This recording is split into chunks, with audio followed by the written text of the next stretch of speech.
ਵਾਹਿਗੁਰੂ ਜੀ ਕਾ ਖਾਲਸਾ ਵਾਹਿਗੁਰੂ ਜੀ ਕੀ ਫਤਿਹ। ਅਸਲਾਮ ਵਾਲੇਕਮ, ਆਦਾਬ, ਵਰਜ਼। ਮੈਂ ਹਾਂ ਤੁਹਾਡੀ ਹੋਸਟ ਅਨੀਨਮ ਕੌਰ ਤੇ ਮੈਂ ਟੀਵੀ 84 ਸਾਰੇ ਦਰਸ਼ਕਾਂ ਤੇ ਸਰੋਤਿਆਂ ਨੂੰ ਜੀ ਆਇਆਂ ਕਹਿੰਦੀ ਹਾਂ ਪ੍ਰੋਗਰਾਮ ਸੱਚੋ ਸੱਚ ਵਿੱਚ, ਜਿਹੜੇ ਇਸ ਪ੍ਰੋਗਰਾਮ ਨਾਲ ਦੇਸ਼ਾਂ ਵਿਦੇਸ਼ਾਂ ਤੋਂ ਜੁੜ ਚੁੱਕੇ ਨੇ। ਖਾਲਸਾ ਅਫੇਅਰ ਸੈਂਟਰ ਦੇ ਸੰਚਾਲਕ doctor Amanjit Singh news today ਮੇਰੇ ਨਾਲ ਸ਼ਾਮਲ ਨੇ। ਉਹਨਾਂ ਨਾਲ ਗੱਲਬਾਤ ਕਰਕੇ ਅੱਜ ਦਾ ਮਸ਼ਹੂਰ ਉਹਨਾਂ ਤੋਂ ਉਹਨਾਂ ਦਾ ਤਜ਼ੀਆ ਜਾਣਦੇ ਹਾਂ।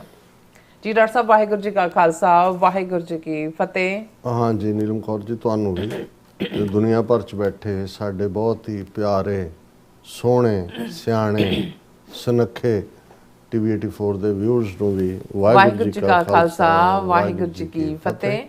ਸਾਡੇ ਬਹੁਤ ਹੀ ਪਿਆਰੇ ਮੁਸਲਮਾਨ ਭੈਣਾਂ ਭਰਾਵਾਂ ਨੂੰ ਅਸਲਾਮ ਅਲੈਕਮ। ਗੰਗਾ ਜਮਨੀ ਤਹਿਜ਼ੀਬ ਦੇ ਹਿੰਦੂ ਤਵੀਆਂ ਨੂੰ ਨਮੋ ਨਮੈ ਤੇ ਹੋਰ ਸਭ ਵੀਰਾਂ ਭੈਣਾਂ ਨੂੰ ਆਦਾਬ ਅਰਜ਼। ਜੀ ਡਾਕਟਰ ਸਾਹਿਬ, ਜੀਆਂ ਨੂੰ ਪ੍ਰੋਗਰਾਮ ਸੱਚੋ ਸੱਚ ਵਿੱਚ ਬਹੁਤ ਮਿਹਰਬਾਨੀ। ਜੀ ਡਾਕਟਰ ਸਾਹਿਬ, ਅੱਜ 3 ਮਾਰਚ 2026 19 ਫੱਗਣ ਨਾਨਕਸ਼ਾਹੀ ਸੰਮਤ 557 ਦਾ ਦਿਨ ਹੈ ਤੇ ਡਾਕਟਰ ਸਾਹਿਬ ਪ੍ਰੋਗਰਾਮ ਸ਼ੁਰੂ ਕਰਨ ਤੋਂ ਪਹਿਲਾਂ ਅਸੀਂ ਦਰਸ਼ਕਾਂ ਤੇ ਸਰੋਤਿਆਂ ਨੂੰ ਹਮੇਸ਼ਾ ਤਰ੍ਹਾਂ ਦੱਸਦੇ ਵਿਊਅਰਸ, ਜੇ ਤੁਸੀਂ ਹੱਕ ਸੱਚ ਇਨਸਾਫ ਤੇ ਪੈਰਾ ਦਿੰਦਾ ਇੱਕ ਚੈਨਲ ਟੀਵੀ 84 ਨੂੰ ਦੇਖਣਾ ਚਾਹੁੰਦੇ ਹੋ ਤਾਂ ਤੁਸੀਂ ਦੇਖ ਸਕਦੇ ਹੋ spectrum cable, RCN cable, welcome Canada, roku, Jadoo box, Shava, Facebook TV 84 ਦੀ ਐਪ ਰਾਹੀਂ online streaming and IP box ਤੇ ਤੁਸੀਂ ਟੀਵੀ 84 ਨੂੰ ਦੇਖ ਸਕਦੇ ਹੋ। ਵਿਊਅਰਸ, ਜੇ ਤੁਸੀਂ ਟੀਵੀ 84 ਨਾਲ ਜੋ ਪ੍ਰੋਗਰਾਮ ਸੱਚੋ ਸੱਚ ਨਾਲ ਫੇਸਬੁੱਕ ਰਾਹੀਂ ਜੁੜੇ ਤਾਂ ਉਸ ਨੂੰ ਵੱਧ ਲਾਈਕ ਕਰੋ ਤੇ ਸ਼ੇਅਰ ਕਰੋ ਅਤੇ ਨਾਲ ਹੀ YouTube ਤੇ ਸਬਸਕ੍ਰਾਈਬ ਵੀ ਕਰੋ। ਇਹ ਵੀ ਦੱਸ ਦਿਓ ਕਿ ਤੁਸੀਂ ਟੀਵੀ 84 ਦੀ ਐਪ ਨੂੰ ਐਂਡਰੋਇਡ ਐਂਡ ਐਪ ਸਟੋਰ ਤੇ ਡਾਊਨਲੋਡ ਕਰਕੇ ਜੋ ਟੀਵੀ 84 ਦੀ ਲਾਈਵ ਸਟ੍ਰੀਮ ਹੈ ਇਸ ਨੂੰ ਤੁਸੀਂ 24 ਆਵਰਸ ਦੇਖ ਸਕਦੇ ਹੋ। ਸੋ ਵਿਊਅਰਸ, ਪ੍ਰੋਗਰਾਮ ਦੀ ਸ਼ੁਰੂਆਤ ਕਰਨ ਜਾ ਰਹੇ ਹਾਂ ਅੱਜ ਦੀ ਸਪਾਂਸਰਸ਼ਿਪ ਵਾਲੇ ਨਾਲ ਕਿ ਅੱਜ ਦੇ ਪ੍ਰੋਗਰਾਮ ਸੱਚੋ ਸੱਚ ਨੂੰ ਸਪਾਂਸਰ ਕੀਤਾ ਗਿਆ ਹੈ ਕੈਲੀਫੋਰਨੀਆ ਤੋਂ ਸਰਦਾਰ ਕਿਰਪਾਲ ਸਿੰਘ ਜਰਾਵਲ ਨੂੰ।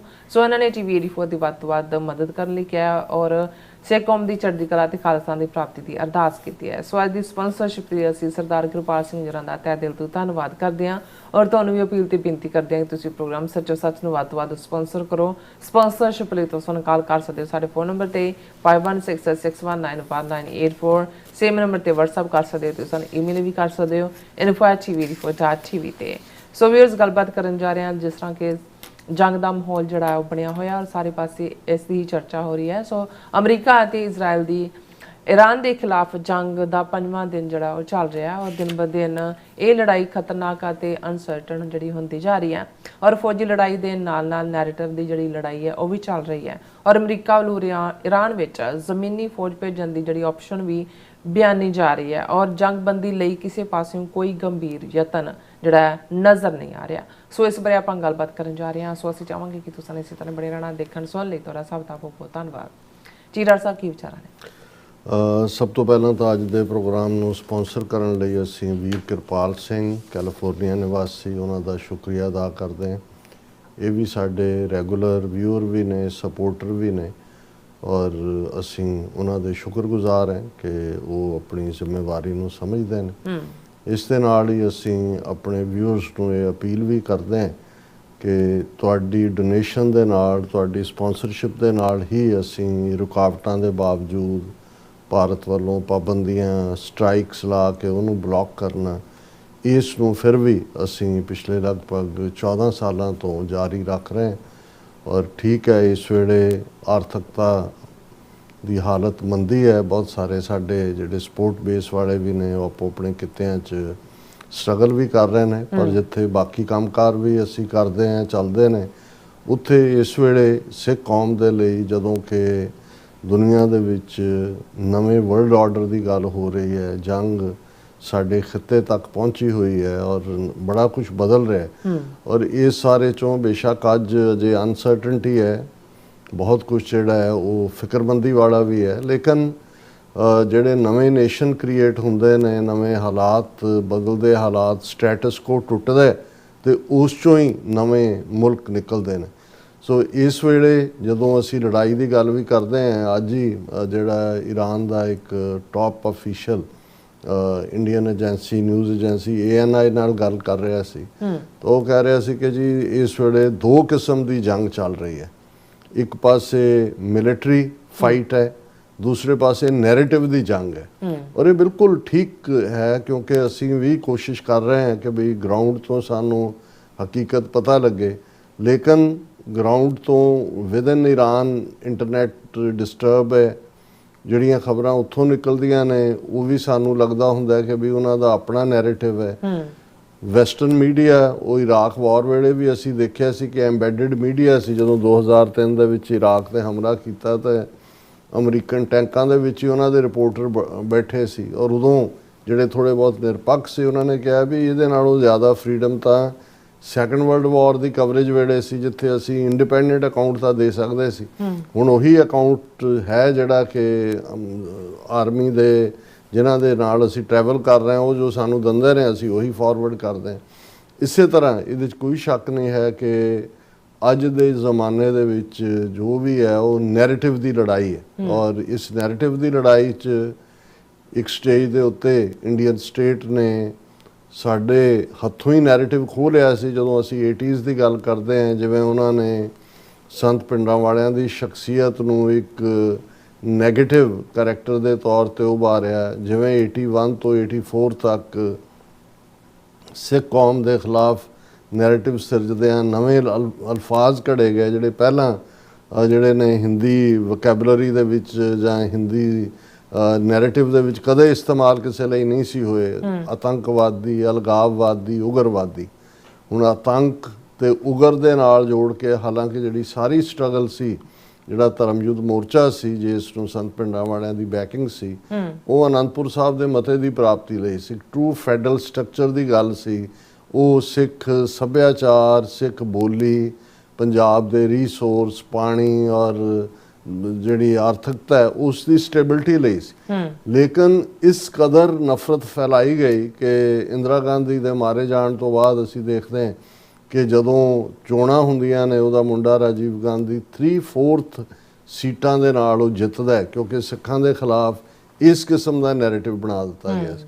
ਔਰ ਫਿਰ ਇਹੀ ਪਾਰਟ 80s ਤੋਂ ਮਿਡ 90s ਤੱਕ ਜਾਰੀ ਰਿਹਾ, ਜਦੋਂ ਕਈ ਲੱਖ ਤੋਂ ਜ਼ਿਆਦਾ ਸਿੱਖ ਨੌਜਵਾਨ ਝੂਠੇ ਪੁਲਿਸ ਮੁਕਾਬਲਿਆਂ 'ਚ ਅਣਪਛਾਤੀਆਂ ਲਾਸ਼ਾਂ ਬਣਾ ਕੇ ਜਿਹੜੇ ਨੇ ਉਹ ਮਾਰੇ ਗਏ। ਉਦੋਂ ਵੀ ਸਾਡੇ ਕੋਲ ਕੋਈ ਸਾਧਨ ਨਹੀਂ ਸੀ, ਕਿਉਂਕਿ ਸਟੇਟ ਕੰਟਰੋਲ ਕਰਦੀ ਸੀ ਮੀਡੀਆ। ਭਾਰਤੀ ਦੂਰਦਰਸ਼ਨ ਨੂੰ ਪੂਰਾ ਉਹਨਾਂ ਨੇ ਸਪਰੈਡ ਕੀਤਾ ਹੋਇਆ ਸੀ, ਰੇਡੀਓ ਵੇਵਸ ਦੇ ਉੱਤੇ ਵੀ ਉਹੀ ਕਹਾਣੀਆਂ ਚੱਲਦੀਆਂ ਸੀ, ਔਰ ਨਤੀਜੇ ਦੇ ਤੌਰ ਤੇ ਬਾਹਰਲੇ ਮੁਲਕਾਂ 'ਚ ਵੀ ਉਹੀ ਨੈਰੇਟਿਵ ਜਿਹੜਾ ਹੈ ਉਹ ਵਿਕਦਾ ਸੀ। ਔਰ ਉਸ ਦੇ ਲਈ ਉਹਨਾਂ ਨੇ ਇੰਡੀਆ ਨੇ ਆਪਣੇ ਹਾਈ ਕਮਿਸ਼ਨ, ਕੌਂਸਲੇਟ, ਦੂਜੇ ਤੀਜੇ ਉਹਨਾਂ 'ਚ ਉਦੋਂ ਵੀਡੀਓ ਟੇਪਸ ਹੁੰਦੀਆਂ ਸੀ, ਉਹ ਹਜ਼ਾਰਾਂ ਦੀ ਗਿਣਤੀ 'ਚ ਬਣਾ ਕੇ ਸਿੱਖਾਂ ਦਾ ਜਿਵੇਂ ਇਮੇਜ, ਕਿਰਦਾਰ ਕੁਸ਼ੀ ਉਹਨਾਂ ਨੇ ਕੀਤੀ। ਸੋਸ਼ਲ ਮੀਡੀਆ ਨੇ ਸਾਨੂੰ ਥੋੜ੍ਹਾ ਜਿਹਾ ਸਪੇਸ ਜ਼ਰੂਰ ਦਿੱਤਾ, ਔਰ ਇਹਦੇ 'ਚ ਵੀ ਕੋਈ ਸ਼ੱਕ ਨਹੀਂ ਹੈ ਕਿ ਵੈਸਟਰਨ ਮੀਡੀਆ ਨੇ ਵੀ ਹੌਲੀ ਜਿਹੜੇ ਕੁਝ ਸੱਚ ਜਾਣਨ ਦੀ ਕੋਸ਼ਿਸ਼ ਕੀਤੀ। ਲੇਕਿਨ ਅੱਜ ਅਸੀਂ ਦੇਖਦੇ ਹਾਂ ਕਿ ਈਵਨ ਸੋਸ਼ਲ ਮੀਡੀਆ ਦੇ ਉੱਤੇ ਵੀ ਜਾਂ ਡਿਜੀਟਲ ਮੀਡੀਆ ਦੇ ਉੱਤੇ ਵੀ ਜੇ ਸਾਡੀ ਇੱਕ ਪੋਸਟ ਹੁੰਦੀ ਹੈ ਜਾਂ ਇੱਕ ਗੱਲ ਹੁੰਦੀ ਹੈ ਤਾਂ ਉਹਨਾਂ ਦੇ ਪੇਡ, ਹਾਇਰਡ IT ਸੈਕਟਰ ਦੇ ਲੋਕ ਜਿਹੜੇ ਨੇ ਉਹ ਤੁਹਾਡਾ 10 ਜਿਹੜੇ ਨੇ ਉਹਨੂੰ ਕਾਊਂਟਰ ਕਰ ਰਹੇ ਹੁੰਦੇ ਨੇ। ਔਰ ਉਸ ਸਾਰੇ ਦੇ ਚੱਲਦੇ ਆ ਹੁਣ ਆਰਟੀਫੀਸ਼ੀਅਲ ਇੰਟੈਲੀਜੈਂਸ ਦੇ ਨਾਲ ਤਾਂ ਤੁਸੀਂ ਦੇਖੋ ਗੁਰਦੁਆਰਿਆਂ ਦੀਆਂ ਬੇਅਦਬੀ ਵਾਲੀਆਂ ਫੋਟੋਆਂ, ਡਿੱਗਦਿਆਂ ਦੀਆਂ ਫੋਟੋਆਂ, ਕਿਸ ਕਿਸਮ ਦੀਆਂ ਵੀਡੀਓਜ਼ ਕ੍ਰੀਏਟ ਕਰਕੇ ਪਾਈਆਂ ਜਾਂਦੀਆਂ। ਸੋ ਅਸੀਂ ਇਹ ਕਲੇਮ ਤਾਂ ਨਹੀਂ ਕਰਦੇ ਕਿ ਭਾਈ ਅਸੀਂ ਜਿਹੜਾ ਵੀ ਆਰ ਦੀ ਓਨਲੀ ਵਨ, ਪਰ ਇਸ ਗੱਲ ਦੇ ਉੱਤੇ ਅਸੀਂ ਅਕਾਲ ਪੁਰਖ ਦੇ ਖੌਫ ਦੇ ਵਿੱਚ ਰਹਿੰਦੇ ਹਾਂ। ਇਹ ਕਹਿ ਸਕਦੇ ਹਾਂ ਕਿ ਜਦੋਂ ਲਗਭਗ 14 ਸਾਲ ਪਹਿਲਾਂ TV 84 ਦੀ ਸ਼ੁਰੂਆਤ ਹੋਈ, ਹੁਣ ਤਾਂ ਚਲੋ ਦੂਸਰੇ ਪੰਥਕ ਚੈਨਲ ਵੀ ਨੇ ਇਸ ਦੀ ਗੱਲਬਾਤ ਕਰਨ ਵਾਲੇ, ਲੇਕਿਨ ਉਦੋਂ ਇਹ ਇੱਕ ਬਿਲਕੁਲ ਵੱਖਰੇ ਅੰਦਾਜ਼ ਤੋਂ ਨੈਰੇਟਿਵ ਦੀ ਸੈਟਿੰਗ ਸੀ। ਔਰ ਇਹੀ ਕਾਰਨ ਸੀ ਕਿ ਸਾਨੂੰ ਬਹੁਤ ਵੈਲੀ ਆਪਣਿਆਂ ਵੱਲੋਂ ਵੀ ਰਿਸੀਵ ਕੀਤਾ ਗਿਆ। ਫਿਰ ਸਾਡੀ ਇਹ ਕੋਸ਼ਿਸ਼ ਸੀ ਜਦੋਂ ਅਸੀਂ ਇਹਨੂੰ ਗਲੋਬਲ ਵੌਇਸ ਆਫ ਪੰਜਾਬ ਕਿਹਾ ਤੇ ਸਾਡੇ ਸਾਹਮਣੇ ਇਹ ਵੀ ਸੀ ਕਿ ਭਾਈ 47 ਤੋਂ ਬਾਅਦ ਕਿਵੇਂ ਇੱਕ ਨਫ਼ਰਤ ਦਾ ਨੈਰੇਟਿਵ ਜਿਹੜਾ ਉਹ ਸਿਰਜਿਆ ਗਿਆ, ਜਿਹਨੇ ਸਿੱਖਾਂ ਔਰ ਮੁਸਲਮਾਨਾਂ 'ਚ ਆਪਸ ਦੇ ਵਿੱਚ ਟਕਰਾਅ, ਖਾਸ ਤੌਰ ਤੇ ਦੋਨਾਂ ਪੰਜਾਬਾਂ ਦਾ, ਔਰ ਇੱਕਦਮ ਬਲੌਕ ਕਰ ਦੇਣਾ ਬਾਰਡਰ ਨੂੰ ਵੀ, ਟ੍ਰੇਡ ਨੂੰ ਵੀ, ਧਾਰਮਿਕ ਯਾਤਰਾਵਾਂ ਨੂੰ ਵੀ। ਸੋ ਸਾਡੀ ਕੋਸ਼ਿਸ਼ ਸੀ ਕਿ ਬਈ ਅਸੀਂ ਜਿਹੜਾ ਇਹ ਇੱਕ ਵੱਡਾ ਸਾਡਾ ਸੈਗਮੈਂਟ ਸਾਡੀ ਧਰਤੀ ਦੇ ਜਾਇਆਂ ਦਾ, ਜਿਨ੍ਹਾਂ ਦੇ ਨਾਲ ਸਾਡੀਆਂ ਇਤਿਹਾਸਕ, ਕੌਮੀ ਔਰ ਰੂਹਾਨੀ ਸਾਂਝਾਂ ਵੀ ਗੁਰੂ ਨਾਨਕ ਪਾਤਸ਼ਾਹ ਦੇ ਸਮੇਂ ਤੋਂ ਹੀ ਨੇ, ਉਹਨਾਂ ਦੇ ਨਾਲ ਵੀ ਅਸੀਂ ਇੱਕ ਡਾਇਲੌਗ, ਇੱਕ ਜਿਹੜੀ ਹੈ ਗੁਫ਼ਤਗੂ ਦਾ ਸਿਲਸਿਲਾ ਕਰੀਏ। ਔਰ ਸਾਨੂੰ ਇਸ ਗੱਲ ਦੀ ਖੁਸ਼ੀ ਔਰ ਮਾਣ ਹੈ ਕਿ ਇੱਕ ਸਾਈਜ਼ੇਬਲ ਸੈਗਮੈਂਟ ਜਿਹੜਾ ਸਾਡੇ ਵਿਊਅਰਸ ਦਾ ਹੈ, ਜੇ 2,91,000 ਦੇ ਕਰੀਬ ਸਾਡੇ ਸਬਸਕ੍ਰਾਈਬਰ ਨੇ, ਤੇ ਲਗਭਗ ਜੇ ਜ਼ਿਆਦਾ ਨਹੀਂ ਤਾਂ 25% ਜ਼ਰੂਰ ਸਾਡੇ ਲਹਿੰਦੇ ਪੰਜਾਬ ਦੇ ਔਰ ਸਾਡੇ ਮੁਸਲਮਾਨ ਭੈਣ ਭਰਾ ਨੇ, ਖਾਸ ਤੌਰ ਤੇ ਪਾਕਿਸਤਾਨੀ ਮੂਲ ਦੇ ਵੀ, ਔਰ ਵਿਦਨ ਹੁਣ ਇੰਡੀਆ 'ਚ ਬਲੌਕ ਕਰ ਦਿੱਤਾ। ਅਦਰਵਾਈਜ਼ ਕਸ਼ਮੀਰ ਤੋਂ ਵੀ ਸਾਨੂੰ ਡਾਇਰੈਕਟ ਈਮੇਲਸ ਵੀ ਆਉਂਦੀਆਂ ਰਹੀਆਂ। ਸੋ ਅਸੀਂ ਇਹ ਚਾਹੁੰਦੇ ਹਾਂ ਕਿ ਵੀ ਇਹ ਜਿਹੜਾ ਇਹ ਠੀਕ ਹੈ ਕਿ ਅੱਜ ਹੋਰ ਵੀ ਬਹੁਤ ਸਾਰੇ ਜਿਹੜੇ ਅੰਦਾਜ਼ ਨੇ ਆਪਣੀ ਗੱਲ ਕਹਿਣ ਦੇ, ਲੇਕਿਨ ਫਿਰ ਵੀ ਇੱਕ ਦਲੀਲ ਦੇ ਨਾਲ ਔਰ ਜਿਸ ਲੈਵਲ ਦੇ ਉੱਤੇ ਇੰਡੀਅਨ ਸਟੇਟ ਦੀਆਂ ਏਜੰਸੀਆਂ ਟਰਾਂਸਨੈਸ਼ਨਲ ਰਿਪਰੈਸ਼ਨ ਰਾਹੀਂ ਕਿਲਿੰਗ ਸਪਰੀ ਤੱਕ ਪਹੁੰਚੀਆਂ, ਅੱਜ ਸਾਨੂੰ ਇਸ ਗੱਲ ਦੀ ਖੁਸ਼ੀ ਹੈ ਕਿ ਕੈਨੇਡਾ ਦਾ ਮੀਡੀਆ, ਜਿਵੇਂ ਅਸੀਂ ਕੱਲ੍ਹ ਵੀ ਜ਼ਿਕਰ ਕੀਤਾ ਸੀ ਕਿ ਜੇ ਮਾਰਕ ਕਾਰਨੀ ਉੱਥੇ ਜਾ ਕੇ ਬੈਠਾ ਹੈ, ਇੱਥੋਂ ਆਪਣੇ ਅਫੀਸ਼ੀਅਲ ਤੋਂ ਝੂਠ ਬੁਲਾਇਆ ਜੀ ਕਿ ਇੰਡੀਆ ਦਾ ਕੋਈ ਲਾਗਾ ਦੇਗਾ ਨਹੀਂ ਹੈ। ਗਲੋਬ ਐਂਡ ਮੇਲ ਨੇ ਸੀਸਸ ਦੇ ਔਰ RCMP ਦੇ ਸੀਨੀਅਰ ਅਧਿਕਾਰੀਆਂ ਦੇ ਹਵਾਲੇ ਨਾਲ ਇਨਕਸ਼ਾਫ ਕਰ ਦਿੱਤਾ ਕਿ ਭਾਈ ਇਹ ਤਾਂ ਸਾਹਮਣੇ ਆ ਕਿ ਕਿਵੇਂ ਇੰਡੀਆ ਦੇ ਉਹ ਪਵਨ ਕੁਮਾਰ ਹੋਏ, ਉਹ ਕਮਲਜੀਤ ਸਿੰਘ ਹੋਏ, ਉਹਨਾਂ ਦੇ ਵੈਨਕੂਵਰ ਕੌਂਸੂਲੇਟ ਵਾਲੇ, ਉਹ ਹਰਦੀਪ ਸਿੰਘ ਨਿੱਜਰ ਦੇ ਮਰਡਰ ਦੇ ਮਾਮਲੇ 'ਚ ਸਿੱਧੇ ਤੌਰ ਤੇ ਇਨਵੋਲਵ ਸੀ, ਔਰ ਕਿਵੇਂ ਲਾਰੈਂਸ ਬਿਸ਼ਨੋਈ ਗੈਂਗ ਦੇ ਨਾਲ ਉਹਨਾਂ ਦੀ ਗੰਢ ਤੁੱਪ ਸੀ ਜਾਂ ਉਹਨਾਂ ਦੀ ਪੈਟਰਨੇਜ ਸੀ ਉਹ ਸਾਰਿਆਂ ਨੂੰ। ਸੋ ਇਹ ਆਪਣੀ ਥਾਂ ਹੈ, ਲੇਕਿਨ ਉਹਨਾਂ ਨੇ ਇੱਕ ਇਹਨੂੰ ਐਜ਼ ਏ ਨਿਊਜ਼ ਆਈਟਮ ਦੇਣਾ ਹੈ ਜਿਹੜਾ ਖਾਲਿਸਤਾਨ ਦਾ ਨੈਰੇਟਿਵ ਸਿਰਜਿਆ ਜਾਣਾ ਕਿ ਕੌਮੀ ਪੱਖ ਤੋਂ ਕਿਉਂ ਇਹ ਸਾਡਾ ਮੁਲਕ ਇੰਪੋਰਟੈਂਟ ਹੈ ਔਰ ਕਿਉਂ ਸਾਡਾ ਇਹਦੇ ਲਈ ਜਿਹੜਾ ਹੈ ਉਹ ਐਫਰਟ ਔਰ ਇੰਨੀਆਂ ਕੁਰਬਾਨੀਆਂ ਨੇ, ਉਹ ਤੁਹਾਡਾ ਮੀਡੀਆ ਹੀ ਕਰੇਗਾ। ਉਹ ਦੂਜਾ ਜਿਹੜਾ ਜਿਹਨੂੰ ਅਸੀਂ ਠੀਕ ਹੈ ਤੁਸੀਂ ਕੋਈ ਕਾਨਫਰੰਸ ਰੱਖ ਲਈ, ਤੁਹਾਡੇ 4 ਸਪੀਕਰ ਆ ਕੇ ਜਿਹੜੇ ਨੇ ਦੂਸਰੀਆਂ ਕੌਮਾਂ ਦੇ, ਉਹ ਤੁਹਾਡੇ ਨਾਲ ਹਮਦਰਦੀ ਦਾ ਇਜ਼ਹਾਰ ਕਰਨਗੇ, ਪਰ ਤੁਹਾਨੂੰ ਆਪਣੀ ਲੜਾਈ ਆਪ ਲੜਨੀ ਪੈਂਦੀ ਹੈ। ਔਰ ਅਸੀਂ ਇਹ ਦੇਖ ਰਹੇ ਹਾਂ ਕਿ ਵੀ ਇਹ ਨੈਰੇਟਿਵ ਕਿੰਨਾ ਇੰਪੋਰਟੈਂਟ ਹੋ ਗਿਆ ਕਿ ਇਹਦੇ ਬਾਵਜੂਦ ਕਿ ਹੁਣ ਜੇ ਅਸੀਂ ਇਜ਼ਰਾਈਲ ਦਾ ਗਜ਼ਾ ਦੇ ਵਿੱਚ ਐਕਸ਼ਨਸ ਦੇਖੀਏ, ਹੁਣ ਕਿਉਂਕਿ ਇੱਕ ਜ਼ਮਾਨਾ ਸੀ ਕਿ ਅੱਖਾਂ ਮੀਟ ਕੇ ਅਮਰੀਕਨ ਜਾਂ ਯੂਰਪੀਅਨ ਵਿਊ ਪੁਆਇੰਟ ਜਿਹੜਾ ਹੈ ਉਹ ਐਜ਼ ਏ ਵਿਕਟਮ ਦੇਖਦਾ ਸੀ ਯਹੂਦੀਆਂ ਨੂੰ, ਕਿਉਂਕਿ ਸੈਕੰਡ ਵਰਲਡ ਵਾਰ ਦੇ ਵੇਲੇ ਜੋ 6 ਮਿਲੀਅਨ ਜਿਊਜ਼ ਦੀ ਹੋਲੋਕਾਸਟ ਦੀ ਕਹਾਣੀ, ਔਰ ਫਿਰ ਜਿਹੜਾ ਨੈਰੇਟਿਵ ਉਹਨਾਂ ਨੇ ਲਗਾਤਾਰਤਾ ਨਾਲ ਉਹ ਹਾਲੀਵੁੱਡ ਦੀਆਂ ਫਿਲਮਾਂ ਹੋਣ, ਡਾਕੂਮੈਂਟਰੀਆਂ ਹੋਣ, ਸ਼ਿੰਡਲਰਸ ਲਿਸਟ ਵਰਗੀ ਫਿਲਮ ਹੋਏ, ਦੂਜਾ ਤੇ ਸੋ ਲਗਾਤਾਰ ਇਸ ਲਈ ਜਿਹੜਾ ਉਹਨਾਂ ਦਾ ਧੱਕਾ ਚੱਲ ਰਿਹਾ ਸੀ ਫਲਸਤੀਨੀਆਂ ਦੇ ਨਾਲ ਜਾਂ ਦੂਜਾ, ਉਸ ਦਾ ਕੋਈ ਅਸਰ ਨਹੀਂ ਸੀ ਹੁੰਦਾ। ਹੁਣ ਅਸੀਂ ਦੇਖਿਆ ਪਿਛਲੇ ਪੀਰੀਅਡ 'ਚ ਜਿਹੜੀ 2-2.5 ਸਾਲ ਜਿਸ ਕਿਸਮ ਦੀ ਪਾਉਂਡਿੰਗ ਬੰਬਸ ਦੀ ਔਰ ਤਬਾਹੀ ਔਰ ਨਸਲਕੁਸ਼ੀ ਗਜ਼ਾ ਦੇ ਵਿੱਚ ਹੋਈ, ਯੂਰਪ ਦੇ ਵਿੱਚ, ਅਮਰੀਕਾ ਦੇ ਵਿੱਚ, ਆਸਟ੍ਰੇਲੀਆ ਦੇ ਵਿੱਚ, ਕੈਨੇਡਾ 'ਚ ਕਿਵੇਂ ਜਿਹੜੇ ਨੇ ਉਹ ਖਿਆਲ ਬਦਲੇ ਔਰ ਕਿਵੇਂ ਜਿਹੜਾ ਇੰਟਰਨੈਸ਼ਨਲ ਕ੍ਰਿਮੀਨਲ ਕੋਰਟ ਤੱਕ, ਈਵਨ ਸਾਊਥ ਅਫਰੀਕਾ ਵਰਗਾ ਮੁਲਕ ਉਹਨਾਂ ਦਾ ਕੇਸ ਲੈ ਕੇ ਗਿਆ ਜਿਹਨੇ ਵਾਰ ਕ੍ਰਿਮੀਨਲ ਉਹਨੂੰ ਡਿਕਲੇਅਰ ਕੀਤਾ। ਸੋ ਇਹ ਨੈਰੇਟਿਵ ਦੀ ਗੱਲ ਹੈ ਔਰ ਇਹੀ ਕਾਰਨ ਹੈ ਕਿ ਹੁਣ ਵੀ ਇੱਕ ਪਾਸੇ ਭਾਵੇਂ ਇਹ ਜਿਹੜੀ ਜੰਗ ਈਰਾਨ ਦੇ ਵਿੱਚ ਜਿਸ ਦੀ ਸ਼ੁਰੂਆਤ ਹੋਈ ਹੈ ਇਹ ਅਮਰੀਕਾ ਦੀ ਜੰਗ ਨਹੀਂ ਸੀ, ਔਰ ਬਹੁਤ ਸਾਰੇ ਹੁਣ ਖਾਸ ਤੌਰ ਤੇ ਜਦੋਂ ਮੈਂ ਦੇਖਦਾ ਹਾਂ ਵੀ ਜਿਹੜੇ ਬੜੇ ਵੋਕਲ ਰਿਟਾਇਰਡ ਅਮਰੀਕਨ ਫੌਜ ਦੇ ਅਫਸਰ ਨੇ ਜਾਂ ਟੱਕਰ ਕਾਰਲਸਨ ਵਰਗੇ ਜਰਨਲਿਸਟ ਜਿਹੜੇ ਪਿਛਲੇ ਦਿਨਾਂ 'ਚ ਪ੍ਰੈਜ਼ੀਡੈਂਟ ਟਰੰਪ ਨੂੰ ਵੀ ਇੰਟਰਵਿਊ ਕੀਤਾ, ਉਹ ਖੁੱਲ੍ਹ ਕੇ ਕਹਿ ਰਹੇ ਨੇ ਕਿ ਵੀ ਇਸ ਦੇ ਵਿੱਚ ਅਮਰੀਕਾ ਨੂੰ ਡਰੈਗ ਕੀਤਾ ਗਿਆ। ਔਰ ਈਵਨ ਇਹ ਤਾਂ ਹੈ ਕਿ ਮਾਰਕੋ ਰੂਬੀਓ ਸੈਕਟਰੀ ਆਫ ਸਟੇਟ ਉਹ ਵੋਕਲ ਸੀ।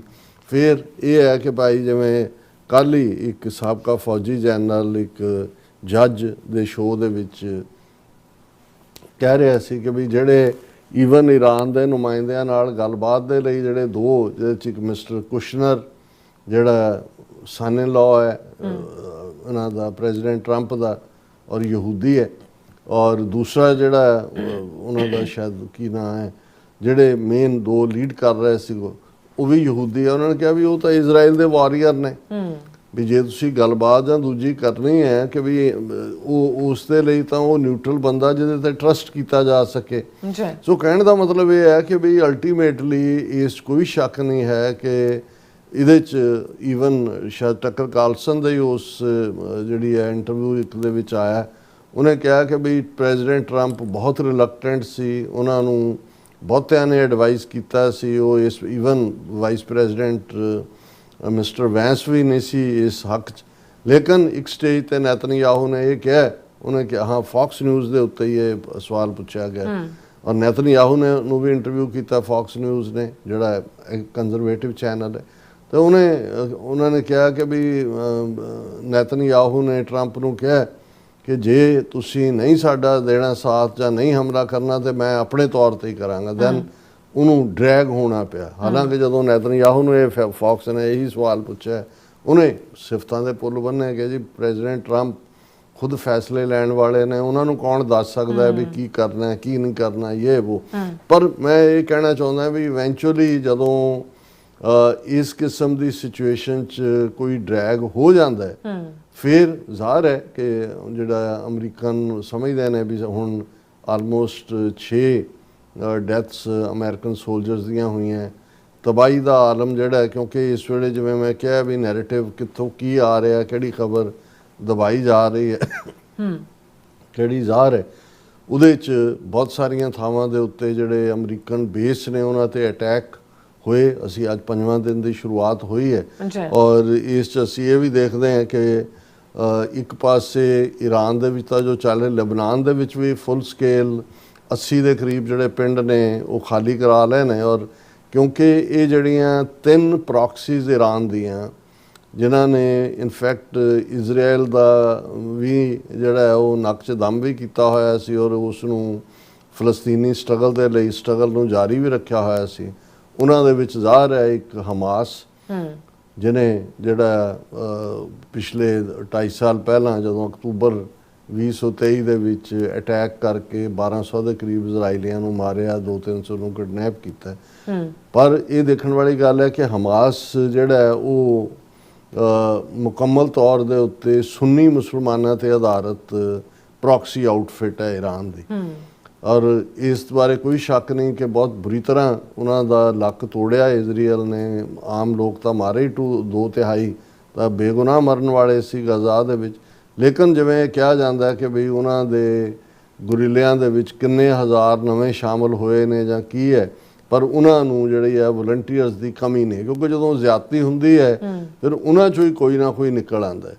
ਦੂਸਰਾ ਅਸੀਂ ਦੇਖਦੇ ਹਾਂ ਕਿ ਹਿਜ਼ਬੁੱਲਾ ਜਿਸ ਦਾ ਕਾਫੀ ਮਜ਼ਬੂਤ ਬੇਸ ਲੈਬਨਾਨ ਦੇ ਵਿੱਚ, ਕਿਉਂਕਿ ਲੈਬਨਾਨ ਦਾ ਜਦੋਂ ਤੁਸੀਂ ਇਹ ਫ੍ਰੈਂਚ ਕਾਲੋਨੀ ਸੀ, ਲੈਬਨਾਨ ਦਾ ਆਲਮੋਸਟ ਅੱਧ-ਪਚੱਧ ਆਬਾਦੀ ਕ੍ਰਿਸਚਨ ਹੈ, ਅੱਧ-ਪਚੱਧ ਮੁਸਲਮਾਨ ਹੈ ਔਰ ਇਹ ਹਿਜ਼ਬੁੱਲਾ ਜਿਹੜਾ ਹੈ ਇਹ ਲੈਬਨਾਨ ਦੇ ਵਿੱਚ ਜਿੱਥੇ ਈਰਾਨ ਜਦੋਂ ਚਾਹੇ ਜਿਹੜਾ ਇਜ਼ਰਾਈਲ ਆ ਜਦੋਂ ਚਾਹੇ ਵੜ ਜਾਂਦਾ ਹੈ। ਸੋ ਉਹਨਾਂ ਨੇ ਨਾਲ ਦੀ ਨਾਲ ਜਦੋਂ ਹੁਣ ਈਰਾਨ ਦੇ ਉੱਤੇ ਇਹਨਾਂ ਨੇ ਜੰਗ ਪਰਪਾ ਕੀਤੀ ਹੈ ਇਜ਼ਰਾਈਲ ਨੇ ਤੇ ਹਿਜ਼ਬੁੱਲਾ ਨੇ ਉੱਥੋਂ ਲੈਬਨਾਨ 'ਚੋਂ ਵੀ ਮਿਜ਼ਾਈਲਾਂ ਦਾਗੀਆਂ ਔਰ ਹੁਣ ਇਜ਼ਰਾਈਲੀ ਆਰਮੀ ਫੁੱਲ ਸਕੇਲ ਲੈਬਨਾਨ 'ਚ ਵੜਨ ਦੀ ਤਿਆਰੀ ਕਰ ਰਹੀ ਹੈ।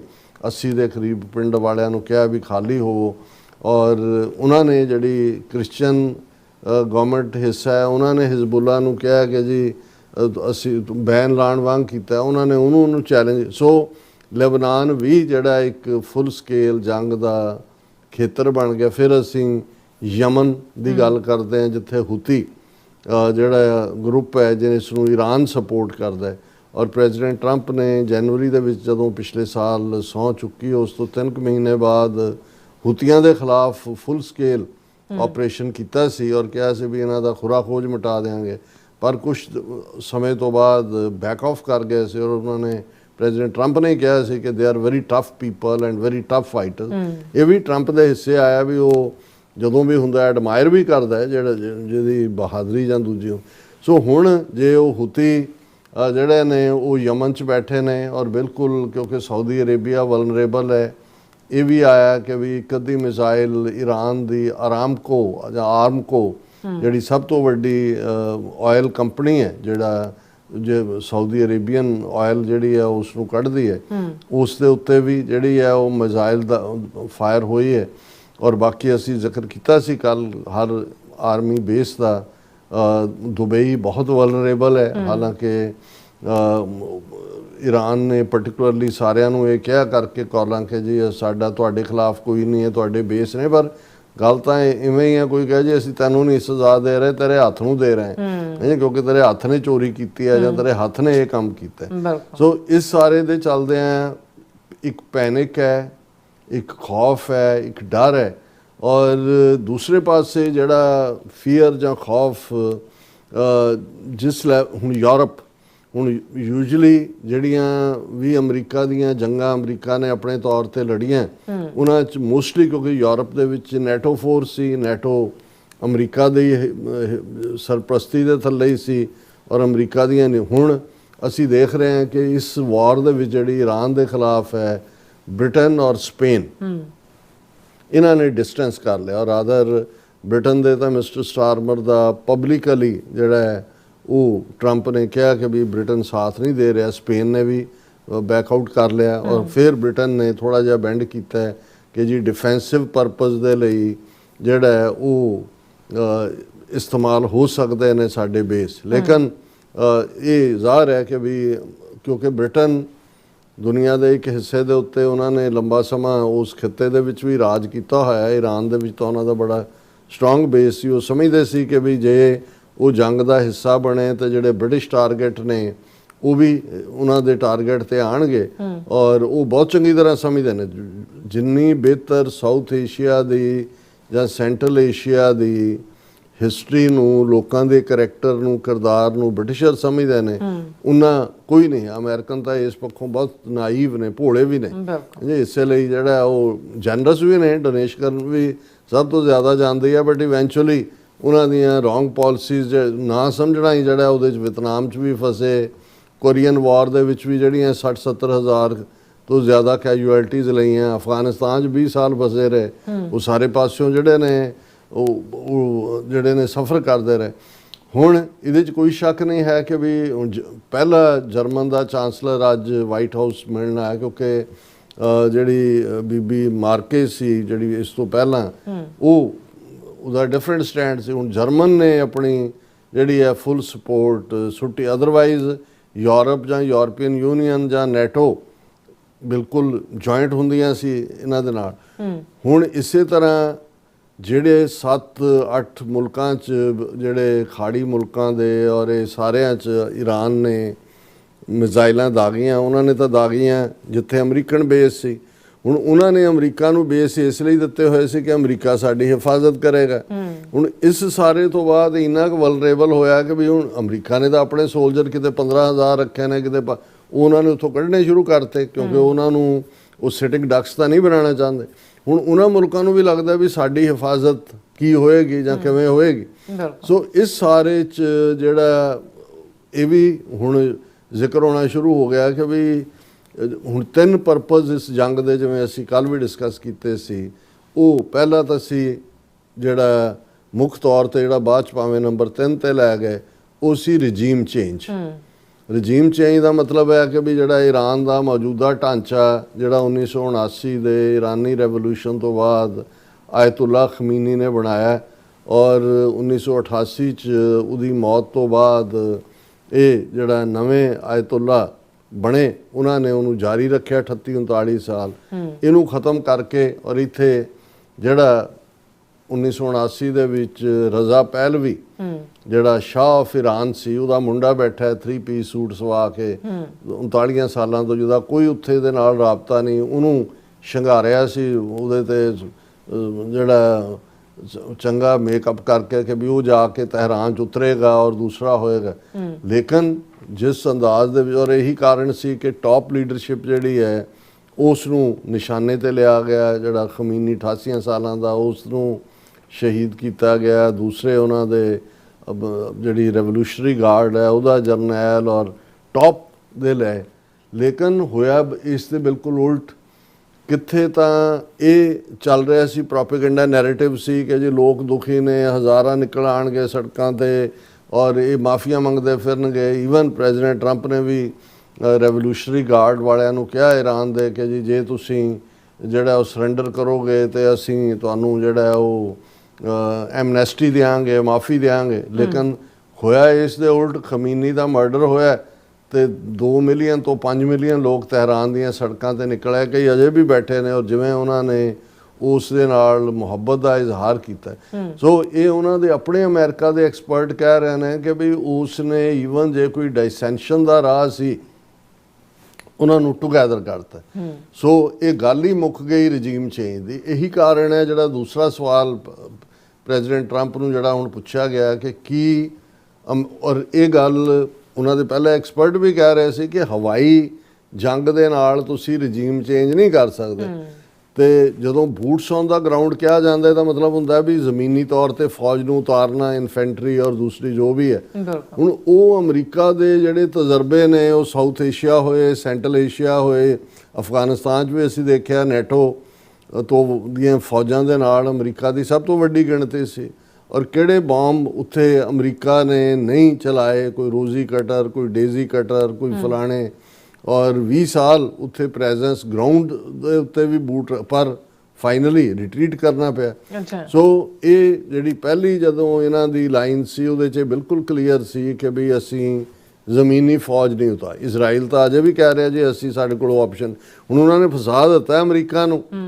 ਲੇਕਿਨ ਜਿਹੜੇ ਨੇ ਹੁਣ ਅਮਰੀਕਨਸ ਕਿਉਂ ਆਪਣੇ ਜਿਹੜੇ ਬੱਚਿਆਂ ਨੂੰ ਭੇਜਣਗੇ ਉੱਥੇ? ਔਰ ਦੂਜਾ ਜੇ ਹੋਏਗਾ ਇਸ ਵੇਲੇ, ਭਾਵੇਂ ਜਦੋਂ ਅੱਜ ਅਸੀਂ ਗੱਲ ਕਰ ਰਹੇ ਹਾਂ ਈਰਾਨ ਜੰਗ ਨੂੰ ਲੈ ਕੇ, ਪ੍ਰੈਜ਼ੀਡੈਂਟ ਟਰੰਪ ਦਾ ਜਿਹੜਾ ਪੋਪੂਲੈਰਿਟੀ ਗ੍ਰਾਫ ਹੈ ਉੱਪਰ ਨੂੰ ਗਿਆ, ਕਿਉਂਕਿ ਪੈਟਰੀਓਟਿਜ਼ਮ ਤਾਂ ਹੈ ਕਿ ਵੀ ਮੁਲਕ ਦੇ ਲਈ ਹੈ ਜਿੱਥੇ ਫੌਜ ਜਾਂ ਦੂਜੇ ਕੋਈ ਵੀ। ਲੇਕਿਨ ਜਦੋਂ ਹੀ ਜਾਂ ਜਿਉਂ ਹੀ ਬਾਡੀ ਬੈਗਸ ਆਣੇ ਸ਼ੁਰੂ ਹੋਏ, ਹਾਲਾਤ ਬਿਲਕੁਲ ਬਦਲਣੇ ਸ਼ੁਰੂ ਹੋ ਜਾਣਗੇ। ਸੋ ਲੇਕਿਨ ਇਹ ਹੁਣ ਸਾਹਮਣੇ ਅੱਜ 4 ਦਿਨਾਂ ਬਾਅਦ ਅਮਰੀਕਾ ਨੂੰ ਵੀ ਇਹ ਰੀਅਲਾਈਜੇਸ਼ਨ ਸ਼ੁਰੂ ਹੋ ਗਈ ਕਿ ਵੀ ਇਹ ਹੁਣ ਪਹਿਲੀ ਜਿਹੜੀ 12 ਰੋਜ਼ਾ ਜੰਗ ਸੀ ਇਜ਼ਰਾਈਲ ਦੇ ਨਾਲ, ਉਹ 22 ਜੂਨ 2025 ਨੂੰ ਹੋਈ ਸੀ। ਹੁਣ ਜੂਨ ਤੋਂ ਲੈ ਕੇ ਆਲਮੋਸਟ ਮਾਰਚ ਤੱਕ ਪਹੁੰਚਦੇ ਆ, 9 ਮਹੀਨਿਆਂ 'ਚ ਈਰਾਨ ਨੇ ਆਪਣੇ ਆਪ ਨੂੰ ਤਿਆਰ ਕਰ ਲਿਆ। ਔਰ ਜਿਹੜੀ ਉਹਨਾਂ ਦੀ ਸ਼ਾਇਦ ਚਾਈਨਾ ਦੇ ਨਾਲ ਵੀ, ਕਿਉਂਕਿ ਬਿਜ਼ਨਸ ਡੀਲ ਡਾਲਰ ਨੂੰ ਛੱਡ ਕੇ ਉਹਨਾਂ ਦੇ ਯੂਆਨ ਜਿਹੜੀ ਵੀ ਉਹਨਾਂ ਦੀ ਕਰੰਸੀ ਹੈ ਉਹਦੇ 'ਚ ਹੋ ਰਹੀ ਸੀ, ਉਹ ਤੇਲ ਲੈ ਰਹੇ ਸੀ ਉਹਨਾਂ ਤੋਂ, ਉਹਨਾਂ ਨੂੰ ਮਿਜ਼ਾਈਲਾਂ ਦੇ ਰਹੇ। ਹੁਣ ਉਹਨਾਂ ਦੇ ਕੋਲ ਕਿੰਨਾ ਸਟਾਕ ਪਾਇਲ ਹੈ, ਕਿੰਨੀ ਦੇਰ ਜਾਰੀ, ਹਾਲਾਂਕਿ ਕੁਝ ਐਕਸਪਰਟਸ ਦਾ ਕਹਿਣਾ ਵੀ 4 ਹਫ਼ਤੇ ਤੇ ਈਜ਼ੀਲੀ ਜਾਰੀ ਰਹਿ ਸਕਦੀ। ਹੁਣ ਅਮਰੀਕਾ ਦੇ ਲਈ ਇਹ ਵੀ ਹੈ ਕਿ ਵੀ ਜੇ 7 ਆਰਮੀ ਬੇਸ ਜਿਹੜੇ ਨੇ ਉਹ ਡਿਸਟਰੋਏ ਹੋਏ ਨੇ ਜਾਂ ਉਹ ਵਲਨਰੇਬਲ ਨੇ, ਤੇ ਉਹਦੀ ਹਾਲਾਂਕਿ ਜਿਹੜੇ ਵੱਡੇ ਵੱਡੇ ਉਹਨਾਂ ਦੇ ਆਰਮਾਡਾ ਜਾਂ ਬੇੜੇ ਨੇ 25-25 ਹਜ਼ਾਰ ਸੋਲਜਰ ਉਹਦੇ ਜਾਂ, ਲੇਕਿਨ ਉਸ ਦੀ ਰੈਪਲੈਨਿਸ਼ਮੈਂਟ ਕਿੱਥੋਂ ਕਰਨੀ ਹੈ? ਔਰ ਕਿੰਨਾ ਕੁ ਮਿਜ਼ਾਈਲ ਸਟਾਕ ਹੈ ਜਾਂ ਕਿੰਨਾ ਕੁ ਹੈ ਜਿਹੜਾ ਉਹ ਜਿਹਨੂੰ ਵਾਰ ਆਫ ਐਟਰੀਸ਼ਨ ਕਹਿੰਦੇ ਨੇ, ਵੀ ਉਹ ਕਿੰਨੀਆਂ ਮੌਤਾਂ ਐਫੋਰਡ ਕਰ ਸਕਦੇ ਨੇ? ਅਮਰੀਕਾ 9 ਕਰੋੜ ਮੁਲਕ ਹੈ, ਔਰ ਇਹ ਜਿਹੜਾ ਸੀ ਉਹਨਾਂ ਨੂੰ ਲੱਗਦਾ ਸੀ ਕਿ ਵੀ ਸ਼ਾਇਦ ਡਿਸਮੈਂਬਰਮੈਂਟ ਵੀ ਕਰ ਰਜੀਮ ਚੇਂਜ ਦੇ ਨਾਲ ਇਹ ਸੀ ਕਿ ਵੀ ਹੁਣ ਈਰਾਨ ਦੀ ਜੇ ਤੁਸੀਂ 9 ਕਰੋੜ ਪਾਪੂਲੇਸ਼ਨ ਦੇਖੋ, ਉਹਦੇ 'ਚ 55% ਜਿਹੜੇ ਨੇ ਉਹ ਜ਼ਾਹਰਾ ਤੌਰ ਦੇ ਉੱਤੇ ਪਰਸ਼ੀਅਨ ਜਾਂ ਈਰਾਨੀ ਮੂਲ ਦੇ ਨੇ। ਬਾਕੀ ਆਲਮੋਸਟ 20% ਜਿਹੜੇ ਨੇ ਉਹ ਨਾਲ ਲੱਗਦੇ ਅਜ਼ਰਬਾਈਜਾਨ, ਦੂਜੇ ਹੈ ਸ਼ੀਆਈ ਨੇ ਔਰ ਪਰਸ਼ੀਅਨ ਸਪੀਕਿੰਗ ਨੇ। 5-7% ਕੁਰਦ ਨੇ, ਇੰਨੇ ਕੁ ਬਲੋਚ ਨੇ, ਇੰਨੇ ਹੋਰ ਨੇ। ਸੋ ਉਹਨਾਂ ਨੂੰ ਇਹ ਸਾਰੇ ਪੈਰੀਫਰੀਜ਼ ਦੇ ਉੱਤੇ ਸੀ, ਉਹਨਾਂ ਨੂੰ ਸੀ ਕਿ ਜੀ ਉਹ ਖੜੇ ਹੋ ਜਾਣਗੇ, ਇਹ ਖੜੇ ਹੋ ਜਾਣਗੇ। ਲੇਕਿਨ ਇਹ ਪਾਰਟ ਤਾਂ ਮੁੱਕ ਗਿਆ ਕਿ ਭਾਈ ਰਜੀਮ ਚੇਂਜ ਹੋਏਗਾ। ਇਹੀ ਕਾਰਨ ਹੈ ਕਿ ਅਮਰੀਕਾ ਨੇ ਜਿਹੜੀ ਇੱਕ ਸਟੇਜ ਦੇ ਉੱਤੇ ਇਹ ਕਿਹਾ ਸੀ ਪਰਸੋਂ ਕਿ ਜੀ ਅਸੀਂ ਜਿਹੜਾ ਨਵੇਂ ਰਜੀਮ, ਨਵਿਆਂ ਦੇ ਨਾਲ ਗੱਲਬਾਤ, ਹਾਲਾਂਕਿ ਰਜੀਮ ਚੇਂਜ ਕੋਈ ਨਹੀਂ, ਦੂਸਰਾ ਨਿਊਕਲੀਅਰ ਦਾ ਸੀ, ਉਹ ਅਸੀਂ ਕਿਹਾ ਸੀ ਵੀ ਬਲਫ ਹੈ ਇਜ਼ਰਾਈਲ ਨੇ। ਔਰ ਦੂਸਰਾ ਉਹ ਈਵਨ ਜਿਹੜੇ ਹੁਣ ਇਹਨਾਂ ਦੇ ਐਕਸਪਰਟ ਕਹਿ ਰਹੇ ਨੇ ਕਿ ਜਿਸ ਆਇਤੁੱਲਾ 88 ਸਾਲਾਂ ਦੇ ਬਜ਼ੁਰਗ ਨੂੰ ਮਾਰਿਆ ਗਿਆ, ਉਹੀ ਪਿਛਲੇ 39 ਸਾਲਾਂ ਤੋਂ ਇਸ ਗੱਲ ਦੇ ਲਈ ਵਚਨਬੱਧ ਸੀ ਕਿ ਇਹ, ਔਰ ਉਹਨਾਂ ਨੇ ਫਤਵਾ ਦਿੱਤਾ ਸੀ ਕਿ ਵੀ ਇਹ ਹਰਾਮ ਹੈ ਨਿਊਕਲੀਅਰ ਔਰ ਜੌਹਰੀ ਹਥਿਆਰ, ਔਰ ਅਸੀਂ ਨਹੀਂ ਬਣਾਵਾਂਗੇ। ਉਹਨਾਂ ਨੇ ਕਿਹਾ ਵੀ ਹੁਣ ਜਿਵੇਂ ਉਹਦਾ ਮਰਡਰ ਹੋਇਆ ਔਰ ਉਸ ਸਾਰੇ 'ਚ ਉਹਨਾਂ ਨੇ ਕਿਹਾ ਵੀ ਹੁਣ ਜਿਹੜਾ ਵੀ ਆਏਗਾ ਉਹ ਉਸ ਤੋਂ ਵੀ ਸਖਤ ਹੋਏਗਾ। ਉਹ ਕਹੇਗਾ ਵੀ ਜੀ ਨਹੀਂ, ਅਸੀਂ ਆਪਣੀ ਸਰਵਾਈਵਲ ਦੇ ਲਈ ਨਿਊਕਲੀਅਰ ਬਣਾਉਣੇ ਹੀ ਬਣਾਉਣੇ ਨੇ। ਇਸੇ ਤਰ੍ਹਾਂ ਬੈਲਿਸਟਿਕ ਮਿਸਲਸ ਨੂੰ ਲੈ ਕੇ। ਸੋ ਕੁੱਲ ਮਿਲਾ ਕੇ ਜਿਹੜਾ ਇਹ ਐਸਕੇਲੇਸ਼ਨ ਆਫ ਵਾਰ ਹੈ, ਇਹ ਕੀ ਰੁਖ ਅਖਤਿਆਰ ਕਰੇਗਾ? ਹੁਣ ਇਹਨਾਂ ਦੇ ਵੀ ਜਿਹੜੇ ਗੰਭੀਰ ਚਿੰਤਕ ਨੇ ਉਹ ਫਿਕਰਮੰਦ ਵੀ ਨੇ ਕਿ ਵੀ ਅਮਰੀਕਾ ਇਹਦੇ 'ਚ ਘੜੀਸਿਆ ਤਾਂ ਗਿਆ, ਪਰ ਇਹ ਗੱਲ ਕਿੱਧਰ ਨੂੰ ਜਾਏਗੀ? ਔਰ ਮੇਰਾ ਫੀਅਰ ਇਹ ਹੈ ਕਿ ਵੀ ਜੇ ਈਰਾਨ ਨੇ ਜਿਸ ਅੰਦਾਜ਼ ਜਿਹੜੀ ਸਟ੍ਰੇਟ ਆਫ ਹੋਰਮਜ਼ ਵੀ ਜਿੱਥੋਂ 20% ਆਇਲ ਜਾਂਦਾ ਹੈ, ਉਸ ਨੂੰ ਅਜੇ ਉਹਨਾਂ ਨੇ ਕੋਈ ਬੇੜੇ ਭੇਜ ਕੇ ਬਲੌਕ ਨਹੀਂ ਕੀਤਾ, ਧਮਕੀਆਂ ਹੀ ਦਿੱਤੀਆਂ ਈਰਾਨ ਨੇ, ਤੇ ਉਹ ਆਲਮੋਸਟ ਬੰਦ ਹੈ ਉੱਥੇ। ਕੋਈ ਜਿਹੜਾ ਉਹ ਤੇਲ ਨਹੀਂ ਕ੍ਰਾਸ ਹੋ ਰਿਹਾ, ਤੇਲ ਦੇ ਭਾਅ ਵਧਣੇ ਸ਼ੁਰੂ ਹੋਏ ਨੇ। ਵਰਲਡ ਇਕੋਨਮੀ ਔਰ ਈਵਨ ਇੰਡੀਆ 'ਚ ਬੜੀ ਬੁਰੀ ਤਰ੍ਹਾਂ ਜਿਹੜਾ ਉਹਨਾਂ ਦਾ ਸੈਂਸੈਕਸ ਔਰ ਜਿਹੜਾ ਦੂਸਰੇ ਨੇ ਸ਼ੇਅਰ ਬਾਜ਼ਾਰ ਉਹ ਲੁੜਕਿਆ, ਕਿੰਨੇ ਹਜ਼ਾਰ ਕਰੋੜ ਲੋਕਾਂ ਦਾ ਨੁਕਸਾਨ ਹੋਇਆ। ਸੋ ਇਸ ਸਾਰੇ ਦੇ ਚੱਲਦੇ ਆ ਕਿੰਨੀ ਕੁ ਦੇਰ ईरान ਉਹਨਾਂ 'ਚ ਵੀ ਫੂਡ ਕ੍ਰਾਈਸਿਸ ਹੈ, ਰਿਫਿਊਜੀ ਕ੍ਰਾਈਸਿਸ ਵੀ ਸ਼ੁਰੂ ਹੋ ਜਾਏਗਾ, ਉਹਨੂੰ ਕਿੰਨੀ ਕੁ ਦੇਰ ਸਸਟੇਨ ਕਰਨਗੇ। ਹਾਲਾਂ ਫਰਾਂਸ ਨੇ ਅੱਜ ਇਨੀਸ਼ੀਏਟਿਵ ਲਿਆ, ਉਹਨਾਂ ਨੇ ਕਿਹਾ ਜੀ ਅਸੀਂ ਆਪਣੇ ਕਾਊਂਟਰ ਪਾਰਟ ਫਰਾਂਸ ਦੇ ਫੋਰਨ ਮਿਨਿਸਟਰ ਨੇ ਕਿਹਾ ਵੀ ਚਾਈਨਾ ਦੇ ਫੋਰਨ ਮਿਨਿਸਟਰ ਨਾਲ ਅਸੀਂ ਗੱਲਬਾਤ ਕਰ ਰਹੇ ਹਾਂ ਤਾਂ ਕਿ ਸੀਜ਼ ਫਾਇਰ ਇਸ ਦੇ ਬਾਰੇ ਕੋਈ ਗੱਲਬਾਤ ਹੋਏ। ਔਰ ਇੱਕ ਸਟੇਜ ਤੇ ਤਾਂ ਜਿਹੜਾ ਪ੍ਰੈਜ਼ੀਡੈਂਟ ਟਰੰਪ ਨੇ ਕਿਹਾ ਸੀ ਹੁਣ ਜਿਹੜਾ ਉਹਨਾਂ ਦਾ ਕੀ ਰੁਖ ਹੁੰਦਾ ਹੈ ਜਾਂ ਕਿਵੇਂ ਹੈ, ਕਿਉਂਕਿ ਇਸ ਵੇਲੇ ਕਿਸੇ ਨੂੰ ਵੀ ਨਹੀਂ, ਕਿਉਂਕਿ ਮੈਂ ਇਸ ਸਾਰੇ ਪੀਰੀਅਡ ਦੇ ਵਿੱਚ ਸਮਝਣ ਦੀ ਕੋਸ਼ਿਸ਼ ਕਰ ਰਿਹਾ ਕਿ ਵੀ ਗੱਲ ਦੀ ਸ਼ੁਰੂਆਤ ਤਾਂ ਹੋ ਗਈ, ਇਜ਼ਰਾਈਲ ਲੈ ਗਿਆ ਡਰੈਗ ਕਰਕੇ, ਇਹਦਾ ਐਂਡ ਕਿੱਥੇ ਹੋਣਾ। ਔਰ ਜਿਹੜੇ ਸਾਰੇ ਹੀ ਨੇ ਵੱਡੇ ਵੱਡੇ ਐਕਸਪਰਟ ਵੀ ਉਹ ਕਹਿੰਦੇ ਨੇ ਵੀ ਡੋਂਟ ਨੋ ਕਿ ਇਹ ਕੀ ਰੁਖ ਅਖਤਿਆਰ ਕਰੇਗੀ। ਔਰ ਜਿਹੜਾ ਅਨਸਰਟਨਟੀ ਹੁੰਦੀ ਹੈ ਜਾਂ ਇੱਕ ਸਰਪ੍ਰਾਈਜ਼ ਐਲੀਮੈਂਟ ਹੁੰਦਾ ਹੈ, ਈਰਾਨ ਦੇ ਕੋਲ ਕੀ ਹੈ ਜ਼ਖੀਰੇ, ਕਿਉਂਕਿ 12 ਰੋਜ਼ਾ ਜੰਗ ਤੋਂ ਬਾਅਦ 9 ਮਹੀਨੇ ਉਹਨਾਂ ਨੇ ਆਪਣੇ ਆਪ ਨੂੰ ਕਿਸੇ ਵੀ ਜੇ ਉਹਨਾਂ ਨੇ ਸਟੈਂਡ ਲਿਆ ਤੇ ਵਰਸਟ ਕ੍ਰਾਈਸਿਸ ਦੇ ਲਈ ਉਹਨਾਂ ਨੇ ਆਪਣੇ ਆਪ ਨੂੰ ਤਿਆਰ ਕਰ ਲਿਆ ਸੀ। ਦੂਸਰੇ ਪਾਸੇ ਅਮਰੀਕਾ ਓਨਲੀ ਸੁਪਰ ਪਾਵਰ ਜੋ ਅਮਰੀਕਾ ਦਾ ਜਿੰਨਾ ਕਿ ਅਮਰੀਕਾ ਦੇ ਸਾਹਮਣੇ ਕੌਣ ਖਲੋ ਸਕਦਾ।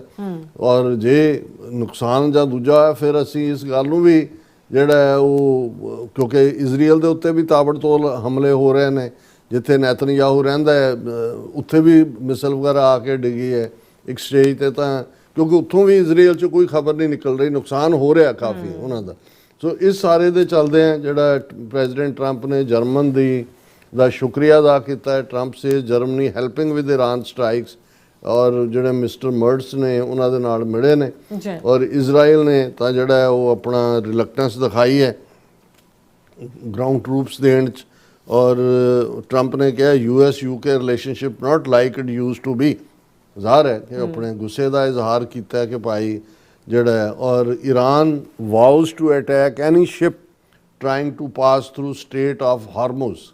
ਹੁਣ 20% ਦੁਨੀਆ ਦਾ ਆਇਲ ਉੱਥੋਂ ਜਾਂਦਾ ਹੈ ਔਰ ਉਸ ਦਾ ਨਤੀਜਾ ਵੀ ਈਵਨ ਜਿਹੜਾ ਸਟੇਟ ਆਫ ਹਾਰਮੁਜ਼ ਦਾ ਕਲੋਜ਼ ਹੋਣਾ ਹੈ, ਉਹਨੇ ਆਲਰੇਡੀ ਇੰਡੀਆ ਨੇ ਵੀ ਇਹ ਕਹਿਣਾ ਸ਼ੁਰੂ ਕਰ ਦਿੱਤਾ ਕਿ ਜੀ ਸਾਡੇ ਕੋਲ ਇੰਨੇ 4 ਹਫ਼ਤੇ ਦਾ ਕਿ ਕਿੰਨੇ ਦਾ ਜਿਹੜਾ ਉਹ ਹੈ ਆਇਲ। ਸੋ ਜਦੋਂ ਜੇ ਉਹ ਲੰਬਾ ਵਕਤ ਬੰਦ ਹੁੰਦਾ ਹੈ ਤੇ ਫਿਰ ਕਈ ਮੀਲ ਦੀਆਂ ਲਾਈਨਾਂ ਲੱਗ ਜਾਣਗੀਆਂ ਗੈਸ ਲੈਣ ਵਾਲਿਆਂ ਦੇ ਲਈ। ਹਾਲਾਂਕਿ UN ਦੇ ਹਿਊਮਨ ਰਾਈਟ ਚੀਫ ਨੇ ਇਹ ਕਿਹਾ ਕਿ ਭਾਈ ਸਾਰੀਆਂ ਧਿਰਾਂ ਜਿਹੜੀਆਂ ਨੇ ਵੈਸਟ ਏਸ਼ੀਆ ਵਾਰ ਦੇ ਵਿੱਚ ਕਮ ਟੂ ਦੇਅਰ ਸੈਂਸਿਸ ਕਿ ਵੀ ਅਕਲ ਦੀ ਦਵਾਈ ਖਾਓ। ਔਰ ਜਿਵੇਂ ਮੈਂ ਕਿਹਾ ਕਿ ਵੀ ਫਰਾਂਸ ਨੇ ਆਫਰ ਕੀਤਾ ਚਾਈਨਾ ਦੇ ਫੋਰਨ ਮਿਨਿਸਟਰ ਨੂੰ ਕਿ ਵੀ ਅਸੀਂ ਹੋਪ ਕਰ ਸਕਦੇ ਹਾਂ, ਅਸੀਂ ਇੱਕ ਸਾਇਲੈਂਟ ਸਪੈਕਟੇਟਰ ਵਾਂਗੇ ਹੈ ਜੋ ਕੁਛ ਆਲੇ ਦੁਆਲੇ ਚੱਲ ਰਿਹਾ, ਲੇਕਿਨ ਕਿਤੇ ਵੀ ਜਿਹੜੀ ਇਨਸਾਨੀ ਜ਼ਿੰਦਗੀ ਦੀ ਤਬਾਹੀ। ਔਰ ਜਿਵੇਂ ਜਿਹੜਾ ਪਹਿਲਾ ਸਟ੍ਰਾਈਕ ਇਜ਼ਰਾਈਲ ਨੇ ਕੀਤਾ ਉਹ ਨੰਬਰ ਹੁਣ 165 ਕੇ ਕਿੰਨੇ ਕਾਫਨ ਛੋਟੀਆਂ ਬੱਚੀਆਂ ਦੇ ਉਹਨਾਂ ਨੇ ਤਿਆਰ ਕਰਕੇ ਉਹਨਾਂ ਨੂੰ ਬਰੀ ਕੀਤਾ। ਸੋ ਇਹ ਜਿਹੜੀ ਪੇਨ ਹੈ ਆਮ ਲੋਕਾਂ ਦੀ, ਆਮ ਜਨਤਾ ਦੀ, ਔਰ ਜਿਹੜੇ ਲੱਖਾਂ ਕੋਈ 에ਅਰਪੋਰਟਾਂ 'ਤੇ ਫਸੇ ਹੋਏ ਨੇ, ਇੱਕ ਪੈਨਿਕ ਹੈ, ਕੋਈ ਕਿਤੇ ਮੂਵ ਕਰਨ ਯੋਗਤਾ ਨਹੀਂ। ਔਰ ਇਸ ਲੈਵਲ ਦੇ ਉੱਤੇ ਸੋ ਰੱਬ ਰਹਿਮਤ ਕਰੇ ਕਿ ਅਮਨ ਅਮਾਨ ਹੋਏ, ਸੀਜ਼ ਫਾਇਰ ਹੋਏ, ਜੰਗ ਬੰਦੀ ਹੋਏ ਐਟਲੀਸਟ ਵਕਤੀ ਤੌਰ ਤੇ। ਬਿਲਕੁਲ ਡਾਕਟਰ ਸਾਹਿਬ ਤੁਹਾਡਾ ਬਹੁਤ ਬਹੁਤ ਸ਼ੁਕਰੀਆ। ਸਾਥ ਲੈਣ ਬ੍ਰੇਕ ਤੇ ਜਾਣ ਤੋਂ ਪਹਿਲਾਂ ਅਸੀਂ ਦਰਸ਼ਕਾਂ ਤੇ ਸਰੋਤਿਆਂ ਨੂੰ ਅਪੀਲ ਤੇ ਬੇਨਤੀ ਕਰਦੀ ਵਿਊਅਰਸ, ਜਿਸ ਤਰ੍ਹਾਂ ਤੁਸੀਂ ਜਾਣਦੇ ਹੋ ਕਿ TV 84 ਹੱਕ ਸੱਚ ਇਨਸਾਫ ਦੀ ਆਵਾਜ਼ ਬੁਲੰਦ ਕਰ ਰਿਹਾ ਹੈ। ਇਹ ਆਵਾਜ਼ ਤੁਹਾਡੇ ਪਿਆਰ ਸਦਕਾ, ਤੁਹਾਡੇ ਵਿਸ਼ਵਾਸ ਸਦਕਾ, ਤੁਹਾਡੇ ਡੋਨੇਸ਼ਨ ਸਦਕਾ ਹੀ ਹੋ ਸਕਦੀ ਹੈ। ਸੋ ਅਸੀਂ ਚਾਹਾਂਗੇ ਕਿ ਤੁਸੀਂ TV 84 ਦੀ ਚੜ੍ਹਦੀ ਕਲਾ ਲਈ ਵੱਧ ਤੋਂ ਵੱਧ ਡੋਨੇਟ ਕਰੋ। ਡੋਨੇਟ ਕਰਨ ਲਈ ਸਾਡੀ ਵੈਬਸਾਈਟ tv84.tv ਤੇ ਜਾ ਕੇ ਪੇਪਲ ਦੀ ਵਰਤੋਂ ਕਰਕੇ ਵਨ ਟਾਈਮ ਡੋਨੇਟ ਕਰ ਸਕਦੇ ਹੋ, ਮੰਥਲੀ ਡੋਨੇਟ ਵੀ ਕਰ ਸਕਦੇ ਹੋ। ਤੁਸੀਂ TV 84 ਦੇ ਨਾਮ ਤੇ ਚੈੱਕ ਬਣਾ ਕੇ ਸਾਨੂੰ ਮੇਲ ਵੀ ਕਰ ਸਕਦੇ ਹੋ ਸਾਡੇ ਇਸ ਪਤੇ ਤੇ 36-01 37th Avenue, Long Island City, New York 11101 USA, ਜਾਂ ਫਿਰ ਤੁਸੀਂ ਸਾਨੂੰ ਫੋਨ ਰਾਹੀਂ ਵੀ ਸੰਪਰਕ ਕਰ ਸਕਦੇ ਹੋ 516661959484। ਤੁਸੀਂ ਸਾਨੂੰ ਈਮੇਲ ਵੀ ਕਰ ਸਕਦੇ ਹੋ info@tv84.tv ਤੇ। ਅਸੀਂ ਤੁਹਾਡੇ ਤਹਿ ਦਿਲ ਤੋਂ ਸ਼ੁਕਰਗੁਜ਼ਾਰ ਹੋਵਾਂਗੇ। ਸੋ ਇੱਥੇ ਲੈਣੇ ਬ੍ਰੇਕ ਵਿਊਅਰਸ, ਤੁਸੀਂ ਸਾਨੂੰ ਇਸੇ ਤਰ੍ਹਾਂ ਬੜੇ ਰਹਿਣਾ। ਮਿਲਦੇ ਹਾਂ after this short break.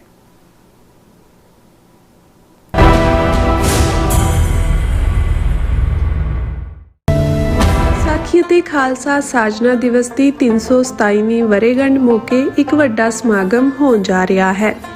Vaisakhi ਜੋ ਸਿਰਫ ਤਿਉਹਾਰ ਨਹੀਂ ਸਗੋਂ ਖਾਲਸੇ ਦੀ ਪਹਿਚਾਣ ਅਤੇ ਆਜ਼ਾਦੀ ਦੇ ਐਲਾਨ ਦਾ ਪ੍ਰਤੀਕ ਹੈ। ਅਮਰੀਕਾ ਦੀ ਰਾਜਧਾਨੀ ਵਾਸ਼ਿੰਗਟਨ DC ਵਿੱਚ ਕੱਢਿਆ ਜਾਵੇਗਾ ਸਿੱਖ ਫਰੀडम ਮਾਰਚ, ਜਿੱਥੇ ਗੂੰਜੇਗੀ ਸੱਚ ਦੀ ਆਵਾਜ਼ ਅਤੇ ਇਨਸਾਫ ਦੀ ਮੰਗ। ਇਸ ਮੌਕੇ ਵਿਸਾਖੀ ਨੂੰ ਨੈਸ਼ਨਲ ਸਿੱਖ ਡੇ USA ਵਜੋਂ ਮਨਾਇਆ ਜਾਵੇਗਾ। ਤਾਂ ਇਸ ਫਰੀडम ਮਾਰਚ ਦਾ ਹਿੱਸਾ ਬਣਨ ਲਈ ਜ਼ਰੂਰ ਪਹੁੰਚੋ ਜੀ ਸ਼ਨੀਚਰਵਾਰ 4 ਅਪ੍ਰੈਲ 2026 ਨੂੰ ਵਾਸ਼ਿੰਗਟਨ DC ਵਿਖੇ। ਧੰਨਵਾਦ। ਤੁਸੀਂ ਵੇਖ ਰਹੇ ਹੋ TV 84, ਇੱਕ ਅਜਿਹਾ ਚੈਨਲ ਜੋ ਪਾਬੰਦੀਆਂ ਦੇ ਬਾਵਜੂਦ ਵੀ ਸੱਚ ਨੂੰ ਆਧਾਰ ਬਣਾ ਕੇ ਸਿੱਖ ਸੰਘਰਸ਼, ਸਿੱਖ ਨਜ਼ਰੀਏ ਅਤੇ ਕੌਮੀ ਮੁੱਦਿਆਂ ਨੂੰ ਨਿਡਰਤਾ ਨਾਲ ਸਾਹਮਣੇ ਰੱਖਦਾ ਆ ਰਿਹਾ ਹੈ। ਹੁਣ ਇੱਕ ਵਾਰ ਫਿਰ ਭਾਰਤ ਵਿੱਚ TV 84 ਨੂੰ ਰਿਸਟ੍ਰਿਕਟ ਕਰ ਦਿੱਤਾ ਗਿਆ। ਸੱਚ ਨੂੰ ਦਬਾਇਆ ਤਾਂ ਜਾ ਸਕਦਾ ਹੈ ਪਰ ਮਿਟਾਇਆ ਨਹੀਂ। ਅਸੀਂ ਖਾਮੋਸ਼ ਨਹੀਂ ਹੋਏ, ਸਾਡੀ ਆਵਾਜ਼ ਅਜੇ ਵੀ ਜਿਉਂਦੀ ਹੈ। ਭਾਰਤ ਤੋਂ ਬਾਹਰ TV 84 ਅਜੇ ਵੀ ਉਪਲਬਧ ਹੈ ਤੇ ਭਾਰਤ ਵਿੱਚ ਤੁਸੀਂ TV 84 ਦੀ ਵੈਬਸਾਈਟ ਤੇ ਸਾਡੀ ਪੂਰੀ ਰਿਪੋਰਟਿੰਗ, ਵੀਡੀਓਜ਼ ਅਤੇ ਸੱਚੀ ਜਾਣਕਾਰੀ ਵੇਖ ਸਕਦੇ ਹੋ। ਤਾਂ ਅੱਜ ਹੀ ਜੁੜੋ TV 84 ਦੀ ਵੈਬਸਾਈਟ ਦੇ ਨਾਲ, ਸਾਨੂੰ ਸਹਿਯੋਗ ਦਿਓ ਅਤੇ ਸੱਚ ਨਾਲ ਜੁੜੇ ਰਹੋ। TV 84 ਸੱਚ ਦੀ ਆਵਾਜ਼।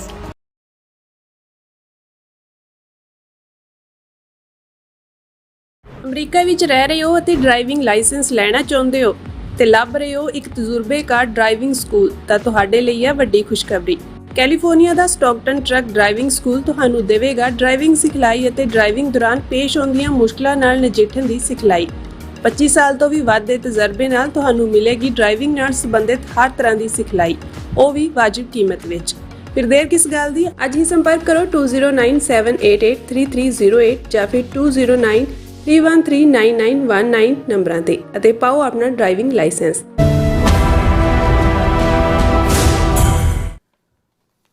Welcome back on programme. So ਵੀਰਸ, ਗੱਲਬਾਤ ਕਰਨ ਜਾ ਰਹੇ ਹਾਂ ਕਿ ਭਾਰਤ ਵਿੱਚ ਫਲਸਤੀਨ ਦੇ ਅੰਬੈਸਡਰ ਅਬਦੁੱਲਾ ਅਬੂ ਨੇ ਈਰਾਨ ਜੰਗ ਦੀ ਤਾਰੀਖ ਨੂੰ ਲੈ ਕੇ ਇੰਕਸ਼ਾਫ ਕੀਤਾ ਹੈ ਕਿ ਇਸ ਦੀ ਸ਼ੁਰੂਆਤ ਉਸ ਦਿਨ ਕੀਤੀ ਗਈ ਜਦੋਂ ਕਿ 1917 ਵਿੱਚ ਬੈਲਫੋਰ ਡੈਕਲੇਰੇਸ਼ਨ ਕੀਤੀ ਗਈ ਸੀ, ਜਿਸ ਦਾ ਸਿੱਧਾ ਸਬੰਧ ਜਿਹੜਾ ਯਹੂਦੀ ਕੌਮ ਨਾਲ ਇਕਰਾਰਨਾਮਾ ਸੀ ਕਿ ਅਸੀਂ ਤੁਹਾਨੂੰ ਮਿਡਲ ਈਸਟ ਵਿੱਚ ਯੂਇਸ਼ ਹੋਮਲੈਂਡ ਯਾਨੀ ਕਿ ਇਜ਼ਰਾਈਲ ਬਣਾ ਕੇ ਦੇਵਾਂਗੇ। ਸੋ ਇਸ ਬਾਰੇ ਆਪਾਂ ਗੱਲਬਾਤ ਕਰਨ ਜਾ ਰਹੇ ਹਾਂ। ਸੋ ਅਸੀਂ ਚਾਹਾਂਗੇ ਕਿ ਤੁਸੀਂ ਇਸੇ ਤਰ੍ਹਾਂ ਬਣੇ ਰਹਿਣਾ, ਦੇਖਣ ਸੁਣ ਲਈ ਐਂਡ ਲਿਖਣ ਲਈ ਤੁਹਾਡਾ ਸਭ ਦਾ ਬਹੁਤ ਬਹੁਤ ਧੰਨਵਾਦ ਜੀ। ਡਾਕਟਰ ਸਾਹਿਬ ਕੀ ਵਿਚਾਰ ਹਨ? ਦੇਖੋ, ਅੱਜ ਹੀ ਆਸਟ੍ਰੇਲੀਆ 'ਚ ਇੱਕ ਵੀਰ ਨਾਲ ਮੇਰੀ ਗੱਲਬਾਤ ਹੋ ਰਹੀ ਸੀ। ਮੈਂ ਕਿਹਾ ਕਿ ਵੀ ਬਹੁਤ ਵਾਰ ਜਿਹੜੀਆਂ ਕਰੰਟ ਘਟਨਾਵਾਂ ਹੁੰਦੀਆਂ ਨੇ ਜਿਨ੍ਹਾਂ ਦੇ ਨਾਲ ਅਸੀਂ ਜਿਹੜੀਆਂ ਸਾਨੂੰ ਪ੍ਰਭਾਵਿਤ ਕਰਦੀਆਂ ਜਾਂ ਜਿਹੜੀਆਂ ਸਾਡੇ ਪੀਰੀਅਡ 'ਚ ਵਾਪਰ ਰਹੀਆਂ ਹੁੰਦੀਆਂ, ਉਹਨਾਂ ਦੇ ਨਾਲ ਦੋ ਚੀਜ਼ਾਂ ਨੂੰ ਸਮਝਣਾ ਬੜਾ ਜ਼ਰੂਰੀ ਹੁੰਦਾ ਹੈ। ਇੱਕ ਇਤਿਹਾਸ, ਹਿਸਟਰੀ, ਤਾਰੀਖ। ਇੱਕ ਸਾਈਕੋ ਹਿਸਟਰੀ, ਜਿਹਨੂੰ ਅਸੀਂ ਮਾਨਸਿਕਤਾ ਦੇ ਵਿੱਚ ਜਿਹੜੀਆਂ ਸਾਡੀਆਂ ਹੇਟਰਡਸ ਨੇ, ਨਫ਼ਰਤਾਂ ਨੇ ਜਾਂ ਪਿਆਰ ਹੈ, ਉਹ ਜਨਰੇਸ਼ਨਾਂ ਤੋਂ ਜਿਹੜਾ ਚੱਲ ਰਿਹਾ ਹੁੰਦਾ, ਭਾਵੇਂ ਉਹ ਜਿਹੜਾ ਉਹ ਗੁਪਤ ਰੂਪ ਦੇ ਵਿੱਚ ਪਿਆ ਹੁੰਦਾ, ਲੇਕਿਨ ਕਿਸੇ ਵੀ ਟਕਰਾਅ ਦੇ ਵੇਲੇ ਹਿਸਟਰੀ ਵੀ ਆ ਕੇ ਤੁਹਾਨੂੰ ਹੌਂਟ ਕਰਨ ਲੱਗ ਜਾਂਦੀ ਹੈ ਔਰ ਸਾਈਕੋ ਹਿਸਟਰੀ ਵੀ ਹੌਂਟ ਕਰਨ ਲੱਗ ਜਾਂਦੀ ਹੈ। ਔਰ ਮੈਂ ਇਹ ਕਹਿ ਰਿਹਾ ਸੀ, ਮੈਂ ਕਿਹਾ ਜੀ ਇਹ ਜਿਹੜਾ ਕਨਫਲਿਕਟ ਹੈ, ਇਸ 'ਚ ਬੇਸ਼ੱਕ ਇਸ ਨੂੰ ਹੰਟਿੰਗਟਨ ਨੇ ਕਿਸੇ ਸਟੇਜ 'ਤੇ ਜਿਹੜਾ ਉਹ ਕਲੈਸ਼ ਆਫ ਸਿਵਲਾਈਜੇਸ਼ਨਸ ਦੇ ਨਾਲ ਜੋੜਿਆ, ਸੱਭਿਅਤਾਵਾਂ ਦਾ ਟਕਰਾਅ। ਪਰ ਮੈਨੂੰ ਇਹ ਲੱਗਦਾ ਹੈ ਕਿ ਵੀ ਜਦੋਂ ਅਸੀਂ ਯੂਰਪ ਦਾ ਕਰੈਕਟਰ, ਭਾਵੇਂ ਇਸ ਮੁੱਦੇ ਦੇ ਉੱਤੇ ਈਰਾਨ ਦੇ ਉੱਤੇ ਜਿਹੜਾ ਇਜ਼ਰਾਈਲ ਅਮਰੀਕਾ ਦਾ ਹਮਲਾ ਹੈ, ਉਹਦੇ 'ਚ ਕੋਈ ਯੂਰਪ ਉਵੇਂ ਇਕਮੁੱਠ ਨਹੀਂ ਹੈ ਜਿਵੇਂ ਕਿ, ਪਰ ਯੂਰਪ ਤਾਂ ਜਿਹੜੀਆਂ ਦੋ ਵਰਲਡ ਵਾਰਸ ਵੀ ਇਹਨਾਂ ਨੇ ਇੱਕ ਦੂਜੇ ਦੇ ਨਾਲ ਲੜੀਆਂ ਨੇ। ਇੱਕ ਪਾਸੇ ਜਰਮਨ ਸੀ, ਇੱਕ ਪਾਸੇ ਬ੍ਰਿਟਨ ਸੀ ਔਰ ਇੱਕ ਪਾਸੇ ਹੁਣ ਰਸ਼ੀਆ ਹੈ ਔਰ ਯੂਕਰੇਨ ਹੈ। ਯੂਰਪ ਹੀ ਹੈ ਸਾਰਾ। ਸੋ ਇਹਦੇ 'ਚ ਕੋਈ ਜ਼ਰੂਰੀ ਨਹੀਂ, ਲੇਕਿਨ ਜਿਹੜੀ ਪ੍ਰੀਵੇਲਿੰਗ ਪਾਰਟ ਚੱਲਦਾ ਹੈ ਜਦੋਂ ਮਿਡਲ ਈਸਟ ਦੀ ਗੱਲ ਹੁੰਦੀ ਹੈ, ਜਾਂ ਭਾਵੇਂ ਕਹਿਣ ਨੂੰ ਅਸੀਂ ਜਦੋਂ ਅਸੀਂ ਸੈਮੈਟਿਕ ਮਜ਼ਹਬਾਂ ਦੀ ਗੱਲ ਕਰਦੇ ਹਾਂ, ਜਿਨ੍ਹਾਂ ਦੇ ਪਵਿੱਤਰ ਗ੍ਰੰਥ ਜ਼ੋਰੇਬ ਔਰ ਓਲਡ ਟੈਸਟਾਮੈਂਟ, ਨਿਊ ਟੈਸਟਾਮੈਂਟ ਔਰ ਕੁਰਾਨ ਮਜੀਦ ਨੇ, ਔਰ ਇਹ ਲੋਕ ਵੀ ਉਹਨਾਂ ਦੇ ਵਿੱਚ ਜਿਹੜੇ ਯਹੂਦੀ ਨੇ ਜਾਂ ਈਸਾਈ ਨੇ ਜਾਂ ਮੁਸਲਮਾਨ ਨੇ, ਸੋ ਇਹਨਾਂ ਦੇ ਤਾਂ ਪ੍ਰੋਫਿਟ ਵੀ ਸਾਂਝੇ ਨੇ। ਉਹਨਾਂ ਦੇ ਅਬਰਾਹਮ ਹਜ਼ਰਤ ਇਬਰਾਹੀਮ ਬਣ ਜਾਂਦੇ ਨੇ, ਉਹਨਾਂ ਦੇ ਡੇਵਿਡ ਹਜ਼ਰਤ ਦਾਊਦ ਬਣ ਜਾਂਦੇ ਨੇ, ਉਹਨਾਂ ਦੇ ਮੌਜ਼ਿਜ਼ ਹਜ਼ਰਤ ਮੂਸਾ ਬਣ ਜਾਂਦੇ ਨੇ। ਔਰ ਬਹੁਤ ਸਾਰੀਆਂ ਪ੍ਰੈਕਟਿਸਿਸ ਵੀ ਜਿਹੜੀਆਂ ਨੇ ਸੋਸ਼ਲ, ਉਹ ਸਿਮਿਲਰ ਨੇ। ਔਰ ਕੁਰਾਨ ਮਜੀਦ ਨੇ ਉਹਨਾਂ ਨੂੰ ਐਜ਼ ਏ ਕਿੰਨੇ ਲੱਖ ਜਿਹੜੇ ਪ੍ਰੋਫਿਟ ਦੇ ਵਿੱਚ ਉਹਨਾਂ ਸਾਰਿਆਂ ਨੂੰ ਪ੍ਰੋਫਿਟ ਮੰਨਿਆ ਹੋਇਆ। ਔਰ ਇਸੇ ਤਰ੍ਹਾਂ ਜਿਹੜਾ ਈਵਨ ਜੀਸਸ ਕ੍ਰਾਈਸਟ, ਜੇ ਮੁਸਲਮਾਨਾਂ ਤੇ ਈਸਾਈਆਂ ਦੇ ਟਕਰਾਅ ਜਾਂ ਕਰੂਸੇਡਸ ਦੀ ਗੱਲ ਕਰੀਏ, ਤੇ ਕੁਰਾਨ ਮਜੀਦ ਜਿਹੜਾ ਈਵਨ ਇਹ ਵੀ ਮੰਨਦਾ ਹੈ ਕਿ ਜੀਸਸ ਜਿਹੜੇ ਨੇ ਉਹ ਕੁਆਰੀ ਮੈਰੀ ਨੂੰ ਪੈਦਾ ਹੋਏ, ਮਦਰ ਮੈਰੀ ਕਿ ਵੀ ਇਹ miracle C, Jesus as a healer ਉਹਨਾਂ ਦਾ ਰੋਲ ਹੈ। ਔਰ ਈਵਨ ਜਿਵੇਂ ਅਸੀਂ ਕੱਲ ਜ਼ਿਕਰ ਕੀਤਾ ਸੀ ਕਿ ਵੀ ਜਦੋਂ ਇਹ ਇੱਕ ਪਾਸੇ ਇਸ ਖਿਆਲ ਨੂੰ ਜਿਹੜਾ ਐਨਕਰੇਜ ਕੀਤਾ ਜਾ ਰਿਹਾ ਹੈ ਕਿ ਜੀ historically ਚੋਜ਼ਨ people and greater Israel ਦੀ ਗੱਲ ਹੈ, ਤੇ ਦੂਸਰੇ ਪਾਸੇ ਹਜ਼ਰਤ ਮਹਿੰਦੀ ਦੇ ਆਉਣ ਦੀ ਗੱਲ ਹੈ, ਤੇ ਮਹਿੰਦੀ ਜਿਹੜੇ ਨੇ ਉਹ ਜੀਸਸ ਦਾ ਹੀ ਰੂਪ ਹੈ, ਜੀਸਸ ਦੀ ਆਉਣ ਦੀ ਗੱਲ ਹੀ। ਸੋ ਇੰਨੀਆਂ ਸਾਂਝਾਂ ਦੇ ਬਾਵਜੂਦ ਜਿਹੜੀ ਮਜ਼ਹਬੀ ਤੌਰ ਦੇ ਉੱਤੇ ਵੀ ਔਰ ਪ੍ਰੋਫਿਟਸ ਦੇ ਤੌਰ ਦੇ ਉੱਤੇ ਵੀ ਔਰ ਕਲਚਰ ਦੇ ਤੌਰ ਦੇ ਉੱਤੇ ਵੀ ਜਿਹੜੀ ਹਿਸਟਰੀ ਔਰ ਸਾਈਕੋ ਹਿਸਟਰੀ ਆ ਉਹ ਜਦੋਂ ਡੋਮੀਨੇਟ ਕਰਦੀ ਹੈ, ਫਿਰ ਮਜ਼ਹਬੀ ਰਵਾਇਤਾਂ ਜਾਂ ਮਜ਼ਹਬੀ ਪਾਰਟ ਕੇ ਭਾਈ ਉਹ ਵੀ ਸਾਡੇ ਪ੍ਰੋਫਿਟ ਨੇ, ਉਹ ਵੀ ਸਾਡੇ ਪ੍ਰੋਫਿਟ, ਉਹ ਸਭ ਪਿੱਛੇ ਰਹਿ ਜਾਂਦਾ। ਔਰ ਜਿਵੇਂ ਮੈਂ ਕਿਹਾ ਕਿ ਵੀ ਜਦੋਂ ਇਹ ਕਰੂਸੇਡਸ ਇਹਨਾਂ ਦੀਆਂ ਲਗਾਤਾਰ ਜਾਂਦੀਆਂ ਸੀ, ਫਿਰ ਇੱਕ ਬਹੁਤ ਵੱਡਾ ਯੋਧਾ ਉਹਨਾਂ ਦਾ ਜਿਹੜਾ ਕੁਰਦ ਸੀ ਸਲਾਉਦੀਨ, ਉਹ ਪੈਦਾ ਹੋਇਆ। ਉਹਨੇ ਸਲਾਉਦੀਨ ਨੇ ਜਿਹੜਾ ਲੀਡ ਕਰ ਰਿਹਾ ਸੀ ਉਸ ਸਾਰੀ ਕਰੂਸੇਡ ਨੂੰ, ਕਿੰਗ ਰਿਚਰਡਸ, ਉਸ ਨੂੰ ਘੇਰਿਆ, ਉਹਦੀ ਫੌਜ ਨੂੰ ਡਿਫੀਟ ਕੀਤਾ, ਉਹਨੂੰ ਬੜੀਆਂ ਬਾਈਂਡਿੰਗ ਕੰਡੀਸ਼ਨਾਂ ਦੇ ਨਾਲ ਜਿਹੜਾ ਹੈ ਉਹ ਉੱਥੋਂ ਜਾਣ ਦਿੱਤਾ ਗਿਆ ਗ੍ਰੇਸਫੁਲੀ। ਹੁਣ ਇਹ ਜੇ ਅਸੀਂ 13ਵੀਂ 14ਵੀਂ ਸਦੀ ਦੀ ਗੱਲ ਕਰੀਏ ਜਾਂ 14ਵੀਂ ਤੋਂ ਪਹੁੰਚਦੇ ਹਾਂ, 5 ਸਦੀਆਂ ਬਾਅਦ ਜਦੋਂ ਹੁਣ ਫਸਟ ਵਰਲਡ ਵਾਰ ਵੇਲੇ ਜਿਹੜਾ ਆਟੋਮੈਨ ਐਮਪਾਇਰ ਜਿਹਦੇ ਕੋਲ ਇਹ ਸਾਰਾ ਮਿਡਲ ਈਸਟ ਸੀ 600 ਸਾਲ, ਉਹ ਡਿਫੀਟ ਹੋਏ ਔਰ ਇਹ ਜਿਹੜਾ ਯੂਰਪੀਅਨਸ ਦੇ ਕੋਲ ਆਇਆ, ਤੇ ਇੱਕ ਫ੍ਰੈਂਚ ਜਨਰਲ ਬੜਾ ਪਪੂਲਰ ਜਨਰਲ ਸੀ, ਉਹ ਗਿਆ ਉਹਦੇ ਤੇ ਸਲਾਦੀਨ ਦੀ ਕਬਰ ਤੇ ਔਰ ਉਸ ਨੂੰ ਠੁੱਡ ਮਾਰ ਕੇ ਕਹਿੰਦਾ ਸਲਾਦੀਨ ਵੀ ਆਰ ਬੈਕ। ਇਹ ਹੈ ਹਿਸਟਰੀ, ਯਾਨੀ 600 ਸਾਲ ਬਾਅਦ ਵੀ ਉਹਨੂੰ ਉਹ ਭੁੱਲੀ ਨਹੀਂ ਸੀ ਹੋਈ ਕਿ ਜੀ ਕਿੰਗ ਰਿਚਰਡ ਜਾਂ ਸਾਡੀ ਡਿਫੀਟ ਹੋਈ ਸੀ ਔਰ ਸਾਨੂੰ ਇੱਥੋਂ ਛੱਡ ਕੇ ਜਿਹੜਾ ਉਹ ਜਾਨਾਂ ਬਚਾ ਕੇ ਇਹਨਾਂ ਦੀਆਂ ਸ਼ਰਤਾਂ ਤੇ ਭੱਜਣਾ ਪਿਆ ਸੀ। 600 ਸਾਲ ਬਾਅਦ ਆ ਕੇ ਉਹਦੀ ਕਬਰ ਨੂੰ ਠੁੱਡ ਮਾਰ ਕੇ ਕਹਿੰਦਾ ਵੀ ਸਲਾਦੀਨ ਵੀ ਆਰ ਬੈਕ। ਹੁਣ ਇਹ ਸਾਰੀਆਂ ਘਟਨਾਵਾਂ ਮੈਂ ਇਸ ਲਈ ਵੀ ਇਹ ਕਹਿੰਦਾ ਕਿ ਵੀ ਇਹ ਮਹਿਜ਼ ਕੋਈ ਇਹ ਲੜਾਈ ਜਾਂ ਇਹ ਜੰਗ ਨਹੀਂ ਹੈ ਕਿ ਜੀ ਉਹਦਾ ਇਹ ਹੈ ਤੇ ਉਹਦਾ ਉਹ ਹੈ। ਹੁਣ ਇਸ ਗੱਲ ਨੂੰ ਜਿਹੜੀਆਂ ਕੌਮਾਂ ਸਫ਼ਰ ਕਰ ਰਹੀਆਂ ਹੁੰਦੀਆਂ ਨੇ, ਜਿਵੇਂ ਫਲਸਤੀਨੀ ਨੇ, ਹੁਣ ਇਹਦੇ 'ਚ ਕੋਈ ਸ਼ੱਕ ਨਹੀਂ ਹੈ ਕਿ ਫਲਸਤੀਨ ਜਦੋਂ ਫਿਰ ਫਸਟ ਵਰਲਡ ਵਾਰ ਤੋਂ ਬਾਅਦ ਨਿਊ ਮੈਪ ਮੇਕਿੰਗ ਹੋਈ with the notch of the pen ਵੰਡ ਲਿਆ ਯੂਰਪੀਅਨ ਪਾਵਰਸ ਨੇ। ਲੈਬਨਾਨ ਜਿਹੜਾ ਹੈ ਜਾਂ ਸੀਰੀਆ, ਇਹ ਉਹਨਾਂ ਦੇ ਫ੍ਰੈਂਚ ਕਾਲੋਨੀਜ਼ ਬਣ ਗਈਆਂ। ਜਿਹੜਾ ਫਲਸਤੀਨ ਸੀ ਇਹ ਬ੍ਰਿਟਿਸ਼ ਦੇ ਹੱਥੇ ਲੱਗਾ ਜਾਂ ਉਹਦੀ ਮਲਕੀਅਤ ਉਹਨਾਂ ਕੋਲ ਆਈ। ਔਰ ਉਦੋਂ ਵੀ ਜਦੋਂ ਬ੍ਰਿਟਿਸ਼ 1920s ਤੱਕ ਪਹੁੰਚਦੇ ਆ ਜਿਹੜਾ ਹੈ ਉਹ ਕੋਈ ਉੱਥੇ ਆਬਾਦੀ ਨਹੀਂ ਸੀ, ਯਹੂਦੀਆਂ ਦੀ ਆਬਾਦੀ 10-12-15% ਤੋਂ ਜ਼ਿਆਦਾ ਵੀ ਨਹੀਂ ਸੀ। ਹੁਣ ਗੇਮ ਚੇਂਜਿੰਗ ਕੀ ਹੈ, ਜਾਂ ਹੁਣ ਆ ਜਿਹੜੀ ਲੜਾਈ 2 ਮਾਰਚ ਤੋਂ ਜਿਸ ਦੀ ਦਾ ਜ਼ਿਆਦਾ ਜ਼ੋਰ ਪੈਂਦਾ, ਲੇਕਿਨ ਵੀਕਐਂਡ ਤੇ ਅਸੀਂ ਜ਼ਿਕਰ ਕੀਤਾ। ਹੁਣ ਜਿਹੜਾ ਫਲਸਤੀਨ ਦਾ ਐਂਬੈਸਡਰ ਹੈ ਭਾਰਤ ਦੇ ਵਿੱਚ, ਉਹਦਾ ਨਾਂ ਹੈ ਐਂਬੈਸਡਰ ਅਬਦੁੱਲਾ ਅਬੂ ਸ਼ਾਵੇਸ਼।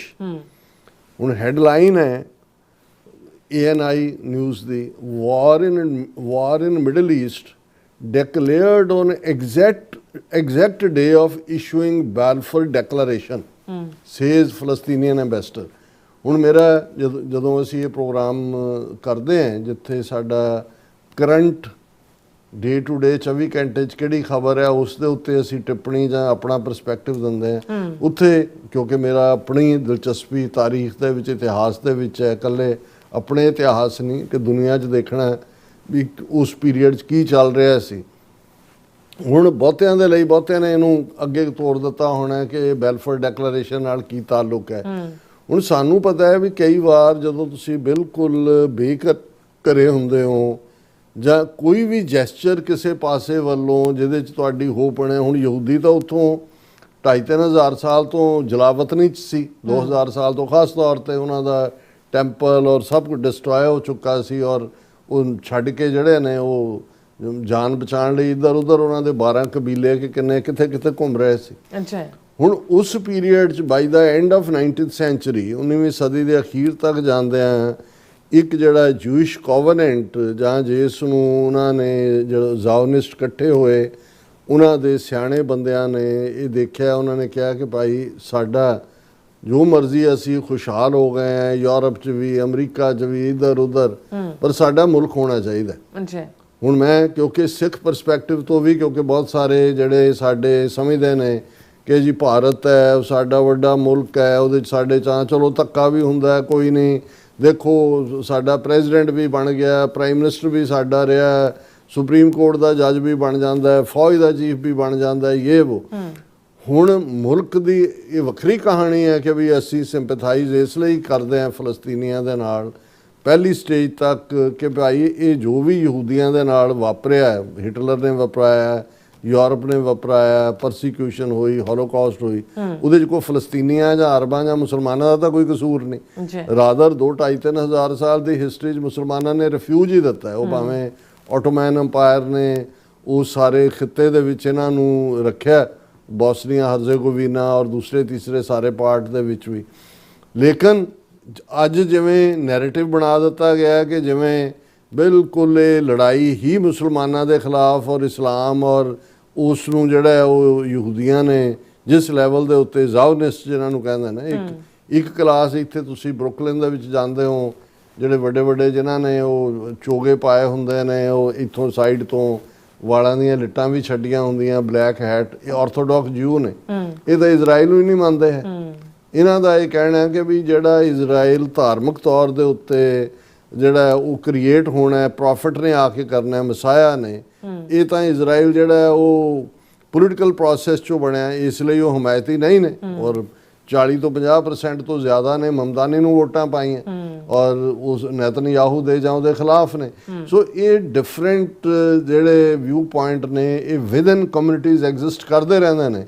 ਪਰ ਮੈਂ ਬੈਲਫੋਰਡ ਲਫ਼ਜ਼ ਕਿਉਂਕਿ ਮੇਰੀ ਦਿਲਚਸਪੀ ਬੈਲਫੋਰਡ ਡੈਕਲੇਰੇਸ਼ਨ ਨੇ ਕਿਵੇਂ, ਹਾਲਾਂਕਿ ਇਹ ਕੋਈ ਲੰਬਾ ਚੌੜੀ ਕੋਈ ਅਸੈਂਬਲੀ 'ਚ ਪਾਸ ਹੋਇਆ ਮਤਾ ਨਹੀਂ ਸੀ, ਕੋਈ ਕਿਸੇ ਦੀ ਨਹੀਂ, ਕਿਉਂਕਿ ਫਸਟ ਵਰਲਡ ਵਾਰ 'ਚ ਬ੍ਰਿਟਿਸ਼ ਚਲੇ ਗਏ, ਕਰਜ਼ਾਈ ਹੋ ਰਹੇ ਸੀ। 1914 ਦੇ ਵਿੱਚ ਫਸਟ ਵਰਲਡ ਵਾਰ ਦੀ ਸ਼ੁਰੂਆਤ ਹੋਈ, 1918 'ਚ ਖਤਮ ਹੋ ਗਿਆ, 1917 ਤੱਕ ਪਹੁੰਚਦੇ ਆ। ਯਹੂਦੀਆਂ ਦੇ ਕੋਲ ਜਿਹੜੇ ਯੂਰਪ ਦੇ ਇਨ ਜਨਰਲ ਔਰ ਬ੍ਰਿਟਨ ਦੇ ਇਨ ਪਾਰਟਿਕੂਲਰ ਸੀ, ਮਾਲਦਾਰ ਸਾਮੀਆਂ ਸੀ, ਉਹਨਾਂ ਨੇ ਫੰਡ ਕਰਨਾ ਸ਼ੁਰੂ ਕੀਤਾ। ਪਰ ਨਾਲ ਉਹਨਾਂ ਨੇ ਇਹ ਕਿਹਾ ਕਿ ਜੀ ਇਹ ਸਾਡੇ ਨਾਲ ਤੁਸੀਂ ਇਹ ਇਕਰਾਰਨਾਮਾ ਕਰੋ, ਕਿਉਂਕਿ ਜ਼ਾਹਰ ਹੈ ਕਿ ਵੀ ਆਟੋਮੈਨ ਅੰਪਾਇਰ ਤੋਂ ਹੱਥੋਂ ਜਾ ਰਿਹਾ ਸੀ। ਉਹਨਾਂ ਨੇ already Lawrence of Arabia, colonel Lawrence ਔਰ ਦੂਜੇ ਦੇ ਰਾਹੀਂ ਅਰਬ ਵੀ ਖਰੀਦੇ ਹੋਏ ਸੀ, ਇਹ ਸੌਦੀ ਟੱਬਰ ਦੂਜੇ ਤੀਜੇ, ਔਰ ਆਲਰੇਡੀ 600-700 ਸਾਲ ਤੋਂ ਆਟੋਮੈਨ ਅੰਪਾਇਰ ਉੱਥੇ ਬੈਠਾ ਸੀ। ਉਹਨਾਂ ਦੀਆਂ ਆਪਣੀਆਂ ਖਾਮੀਆਂ ਵੀ ਸੀ, ਉਹਨਾਂ ਦਾ ਜਵਾਲ ਵੀ ਸ਼ੁਰੂ ਹੋਇਆ ਹੈ। ਹੁਣ ਯਹੂਦੀਆਂ ਨੇ ਉਹਦੇ 'ਚ ਪੋਸੀਬਿਲਿਟੀ ਦੇਖੀ ਕਿ ਵੀ ਇਸ ਸਾਰੇ 'ਚੋਂ ਅਸੀਂ ਆਪਣਾ ਦਾ ਲਾ ਸਕਦੇ ਹਾਂ, ਔਰ ਉਹਨਾਂ ਨੇ ਜਿੱਥੇ ਫੰਡਿੰਗ ਕੀਤੀ ਉੱਥੇ ਉਹਨਾਂ ਨੇ ਜਿਹਨੂੰ ਬੈਲਫੋਰਡ ਡੈਕਲੇਰੇਸ਼ਨ ਕਿਹਾ ਜਾਂਦਾ ਹੈ, ਉਹ ਇੱਕ ਸਧਾਰਨ ਜੇ ਜਿਹੜਾ ਸੈਕਟਰੀ ਆਫ ਉਹਨਾਂ ਦਾ ਸਟੇਟ ਜਾਂ ਫੋਰਨ ਅਫੇਅਰਸ ਨੂੰ ਡੀਲ ਕਰਨ ਵਾਲਾ ਸੈਕਟਰੀ ਸੀ, ਆਰਥਰ ਜੇਮਸ ਬੈਲਫਰ, ਇਸ ਲਈ ਉਹਨੂੰ ਬੈਲਫੋਰਡ ਡੈਕਲੇਰੇਸ਼ਨ ਕਿਹਾ ਜਾਂਦਾ ਹੈ। ਉਹਨੇ ਇੱਕ ਚਿੱਠੀ ਲਿਖ ਦਿੱਤੀ ਲਾਰਡ ਨੂੰ, ਰੌਥਚਾਈਲਡ ਨੂੰ, ਔਰ ਇਹ 1917 ਦੀ ਗੱਲ ਹੈ, ਉਹਨੂੰ ਫਿਰ ਬੈਲਫੋਰ ਡੈਕਲੇਰੇਸ਼ਨ ਕਿਹਾ ਜਾਂਦਾ। ਔਰ ਮੈਂ ਉਹਦਾ ਓਰੀਜਨਲ ਡਾਕੂਮੈਂਟ ਕੱਢਿਆ ਨਵੰਬਰ 2, 1917। ਡੀਅਰ ਲਾਰਡ ਰੌਥਚਾਈਲਡ, ਇਹ ਹੁਣ ਆਰਥਰ ਜੇਮਸ ਬੈਲਫਰ ਲਿਖ ਰਿਹਾ, I have much pleasure in conveying to you on behalf of His Majesty's government the following declaration of sympathy with Jewish Zionist aspirations which has been submitted to and approved by the cabinet। ਉਹ ਕਹਿੰਦਾ ਜੀ ਮੈਂ ਇਹ ਜਿਹੜੀਆਂ juice ਦੀਆਂ ਦੇ ਨਾਲ ਅਸੀਂ ਸਿੰਪੈਥਾਈਜ਼ ਕਰਦੇ ਹਾਂ ਔਰ ਇਹ ਕੈਬਨਿਟ ਦੇ ਵਿੱਚ ਅਸੀਂ ਇਸ ਨੂੰ ਕੀਤਾ, ਔਰ ਇਹ ਲਾਰਡ ਰੌਥਚਾਈਲਡ ਨੂੰ ਕਹਿ ਰਿਹਾ ਹੈ, ਜਿਹੜਾ ਬੈਲਫਰ ਉਹਨਾਂ ਦਾ ਸੈਕਟਰੀ, ਫੋਰਨ ਸੈਕਟਰੀ, ਕਹਿੰਦਾ His Majesty's government view with favor the establishment of a Palestine of a national home for the Jewish people। ਉਹਦੇ 'ਚ ਕੋਈ ਉਹਦੀ ਡਿਵੀਜ਼ਨ ਦੀ ਗੱਲ ਨਹੀਂ ਹੈ। ਜੋ ਉਹਨਾਂ ਨੇ ਕਿਹਾ ਵੀ ਅਸੀਂ ਜਿਹੜਾ ਹਿਜ਼ ਮੈਜੈਸਟੀ ਜਿਹੜੀ ਗਵਰਨਮੈਂਟ ਹੈ ਅਸੀਂ ਇਹ ਰੱਖਦੇ ਹਾਂ ਕਿ ਵੀ ਫਲਸਤੀਨ ਐਸਟੈਬਲਿਸ਼ਮੈਂਟ ਇਨ ਫਲਸਤੀਨ of a national home for the Jewish people, ਕਿ ਫਲਸਤੀਨ ਦੇ ਵਿੱਚ ਯਹੂਦੀ ਲੋਕਾਂ ਦਾ ਰਹਿਣ ਬਸੇਰਾ ਘਰ ਬਣ ਜਾਏ, and will use their best endeavours to facilitate the achievement of this object, ਕਿ ਇਸ ਨਿਸ਼ਾਨੇ ਦੀ ਪ੍ਰਾਪਤੀ ਲਈ ਅਸੀਂ ਆਪਣੇ ਜਿਹੜੇ ਨੇ ਵਧੀਆ ਯਤਨ ਕਰਾਂਗੇ। It being clearly understood that nothing shall be done which may prejudice the civil and religious rights of existing non-Jewish communities in Palestine. ਇਸ ਗੱਲ ਨੂੰ ਵੀ ਯਕੀਨੀ ਬਣਾਇਆ ਜਾਏਗਾ ਕਿ ਕੁਝ ਵੀ ਐਸਾ ਨਾ ਕੀਤਾ ਜਾਏ ਕਿ ਜਿਹੜੇ ਆਲਰੇਡੀ ਉੱਥੇ ਫਲਸਤੀਨੀ ਰਹਿੰਦੇ ਨੇ ਨੌਨ ਜੂਇਸ਼ ਕਮਿਊਨਿਟੀਜ਼ ਨੇ ਉਹਨਾਂ ਦੇ ਸਿਵਲ ਔਰ ਰਿਲੀਜੀਅਸ ਹੱਕਾਂ ਦੇ ਉੱਤੇ ਕੋਈ ਨੁਕਸਾਨ ਹੋਏ। ਹੁਣ ਉਹ ਦੋਨੋਂ ਪਾਸੇ ਦੋਨੋਂ ਪਾਲਿਆਂ 'ਚ ਖੇਡਣਾ ਚਾਹੁੰਦੇ ਨੇ ਇਨ ਫਲਸਤੀਨ or the rights and political status enjoyed by Jews in any other country. ਕਿ ਵੀ ਇਹਦਾ ਮਤਲਬ ਇਹ ਨਹੀਂ ਹੈ ਵੀ ਜਿਹੜੇ ਉੱਥੇ ਜਾ ਰਹੇ ਨੇ ਜੇ ਚਲੇ ਜਾਣਗੇ ਤਾਂ ਉਹਨਾਂ ਦੇ ਜਿਹੜੇ ਰਾਈਟਸ ਔਰ ਦੂਜੇ ਬਾਕੀ ਮੁਲਕਾਂ 'ਚ ਨੇ ਉਹਨਾਂ ਨਾਲ ਵੀ ਅਸੀਂ ਕੋਈ ਛੇੜਛਾੜ ਨਹੀਂ ਕਰਾਂਗੇ। I should be grateful if you would bring this declaration to the knowledge of Zionist Federation। ਹੁਣ ਇਹ ਜਿਹੜਾ ਲਾਰਡ ਰੌਥਚਾਈਲਡ ਹੈ ਇਹ ਬੜਾ ਕਰੀਬ ਸੀ ਜਿਹੜੀ ਜੂਇਸ਼ ਜ਼ਾਓਨਿਸਟ ਫੈਡਰੇਸ਼ਨ ਸੀ। ਹੁਣ ਪੈਸੇ ਵੀ ਲੈਣੇ ਨੇ ਉਹਨਾਂ ਤੋਂ, ਇਹਦਾ ਕੋਈ ਹੈ, ਲੇਕਿਨ ਇਹ ਦੋ ਲਾਈਨਾਂ ਕਿ ਅਸੀਂ ਸਮਝਦੇ ਹਾਂ ਕਿ ਜੂਇਸ਼ ਲੋਕਾਂ ਨੂੰ ਆਪਣੇ ਹੋਮਲੈਂਡ ਫਲਸਤੀਨ 'ਚ ਔਰ ਉਹਨਾਂ ਦੇ ਕੋਈ ਹੱਕ ਫਲਸਤੀਨੀਆਂ ਦੇ ਨਾ ਖੋਏ ਜਾਣ ਪਰ ਉਹਨਾਂ ਨੂੰ ਵੀ ਇੱਕ ਘਰ ਮਿਲ ਜਾਏ, ਇਹ ਹੈ ਬੈਲਫੋਰ ਡੈਕਲੇਰੇਸ਼ਨ।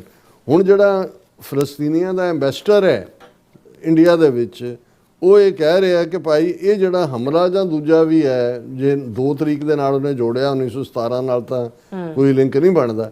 ਹੁਣ ਆਲਮੋਸਟ 100 ਤੁਸੀਂ 1917 2017 ਪਲੱਸ 9 ਸਾਲ ਉਹਦੇ 'ਚ ਤੁਸੀਂ ਜੋੜ 109 ਸਾਲ ਬਾਅਦ ਇਹ ਬੈਲਫੋਰ ਡੈਕਲੇਰੇਸ਼ਨ ਨੂੰ ਯਾਦ ਇਸ ਲਈ ਕਰ ਰਹੇ ਕਿ ਬਿਲਕੁਲ ਇਹੀ ਫਿਰ ਫਸਟ ਵਰਲਡ ਵਾਰ ਖਤਮ ਹੋ ਗਿਆ, ਬ੍ਰਿਟਿਸ਼ ਵੀ ਭੁੱਲ ਭੱਲ ਗਏ, ਕਿਹਨੇ ਲੈ ਕੇ ਤਾਂ ਫਲਸਤੀਨ ਉਹਨਾਂ ਦੇ ਕੋਲ ਆਇਆ।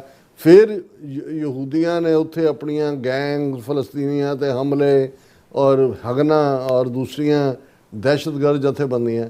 ਤੁਸੀਂ ਹੈਰਾਨ ਹੋਵੋਗੇ ਕਿ ਵੀ 47 ਤੋਂ ਲੈ ਕੇ ਆਲਮੋਸਟ 1980 ਤੱਕ ਜਿੰਨੇ ਪ੍ਰਾਈਮ ਮਿਨਿਸਟਰ ਬੈਨ ਗੁਰਿਓਨ ਤੋਂ ਲੈ ਕੇ ਗੋਲਡਾ ਮਾਇਰ ਤੱਕ ਇਜ਼ਰਾਈਲ ਦੇ ਬਣੇ ਉਹ ਇੰਗਲੈਂਡ ਨਹੀਂ ਸੀ ਜਾ, ਕਿਉਂਕਿ ਸਾਰੇ ਵਾਰ ਕ੍ਰਿਮੀਨਲ, ਸਾਰੇ ਟੈਰਰਿਸਟ ਸੀ, ਕਿਉਂਕਿ ਇਹਨਾਂ ਨੇ ਦਹਿਸ਼ਤਗਰਦ ਜਥੇਬੰਦੀਆਂ ਰਾਹੀਂ ਫਿਰ ਫਲਸਤੀਨੀਆਂ 'ਤੇ ਹਮਲੇ, ਉਹਨਾਂ ਦੀਆਂ ਜ਼ਮੀਨਾਂ ਖਰੀਦਣੀਆਂ, ਉਹਨਾਂ ਦੇ ਉੱਤੇ ਫੈਕਟਰੀਆਂ ਲਾਉਣੀਆਂ। ਪਰ ਮੈਨੂੰ ਆਫ ਇੰਟਰਸਟ ਲੱਗਾ ਕਿ ਭਾਈ ਹਿਸਟਰੀ ਔਰ ਸਾਈਕੋ ਹਿਸਟਰੀ ਕਿਵੇਂ ਤੁਹਾਨੂੰ ਅਲਟੀਮੇਟਲੀ ਹੌਂਟ ਕਰਦੀ ਹੈ ਆ ਕੇ ਔਰ ਤੁਹਾਨੂੰ ਯਾਦ ਦਹਾਨੀ ਕਰਵਾਉਂਦੀ ਹੈ। ਹੁਣ ਉਹ ਫਲਸਤੀਨੀ ਜਿਹੜੇ ਨੇ ਉਹ ਬੇਘਰੇ ਹੋ ਕੇ ਬੈਠੇ ਉਹ ਦੇਖ ਰਹੇ ਨੇ ਕਿ ਵੀ ਸਾਡੀਆਂ ਜੜ੍ਹਾਂ 'ਚ ਤਾਂ ਤੇਲ ਉਦੋਂ ਹੀ ਦੇ ਦਿੱਤਾ ਸੀ ਜਦੋਂ ਕਿ ਇਹ ਆਲਮੋਸਟ 109 ਸਾਲ ਪਹਿਲਾਂ ਬੈਲਫੋਰ ਦੇ ਵਿੱਚ ਇਹ 2 ਲਾਈਨਾਂ ਲਿਖੀਆਂ ਗਈਆਂ ਸੀ। ਫਿਰ ਇਹਨੂੰ ਕਿਵੇਂ ਮਿਸਇੰਟਰਪ੍ਰੇਟ ਕਰਕੇ ਕਿਵੇਂ ਫਲਸਤੀਨੀਆਂ ਨੂੰ ਉਹਨਾਂ ਦੇ ਆਪਣੇ ਘਰ ਦੇ ਵਿੱਚ ਹੀ ਜਿਹੜਾ ਬੇਘਰੇ ਬਣਾ ਦਿੱਤਾ ਗਿਆ। ਔਰ ਅੱਜ ਜਿੱਥੇ ਜੂਇਸ਼ ਕੌਮ ਆਪਣਾ ਇੱਕ ਨਿੱਕਾ ਜਿਹਾ ਜਿਹੜਾ ਉਹ ਟਿਕਾਣਾ ਚਾਹੁੰਦੀ ਸੀ ਸੇਫਟੀ ਦਾ, ਅੱਜ ਉਹ ਗ੍ਰੇਟਰ ਇਜ਼ਰਾਈਲ ਦੇ ਬਿਬਲੀਕਲ ਜਿਹੜੀ ਪ੍ਰੋਫੈਸੀ ਦੇ ਨਾਲ ਜੋੜ ਕੇ ਉਹ ਨੀਲ ਦਰਿਆ ਤੋਂ ਲੈ ਕੇ ਤੇ ਸੀਰੀਆ ਤੱਕ ਸਾਰਿਆਂ ਨੂੰ ਹੀ ਮਲੀਆ ਮੇਟ ਕਰਨਾ ਚਾਹੁੰਦੇ ਨੇ। ਇਹ ਹੈ ਦੁਨੀਆ ਮੰਨਦੀ ਜ਼ੋਰਾਂ ਨੂੰ, ਕੋਈ ਪੁੱਛੇ ਨਾ ਕਮਜ਼ੋਰਾਂ ਨੂੰ। ਜੀ ਰਾਸਾ ਤੁਹਾਡਾ ਬਹੁਤ ਬਹੁਤ ਸ਼ੁਕਰੀਆ। ਸੋ ਥਲੇ ਨੂੰ ਬ੍ਰੇਕ ਵੀਅਰਸ ਤੁਸੀਂ ਇਸੇ ਤਰ੍ਹਾਂ ਬਣੇ ਰਹਿਣਾ, ਮਿਲਦੇ ਹਾਂ ਛੋਟੇ ਬ੍ਰੇਕ ਤੋਂ ਬਾਅਦ।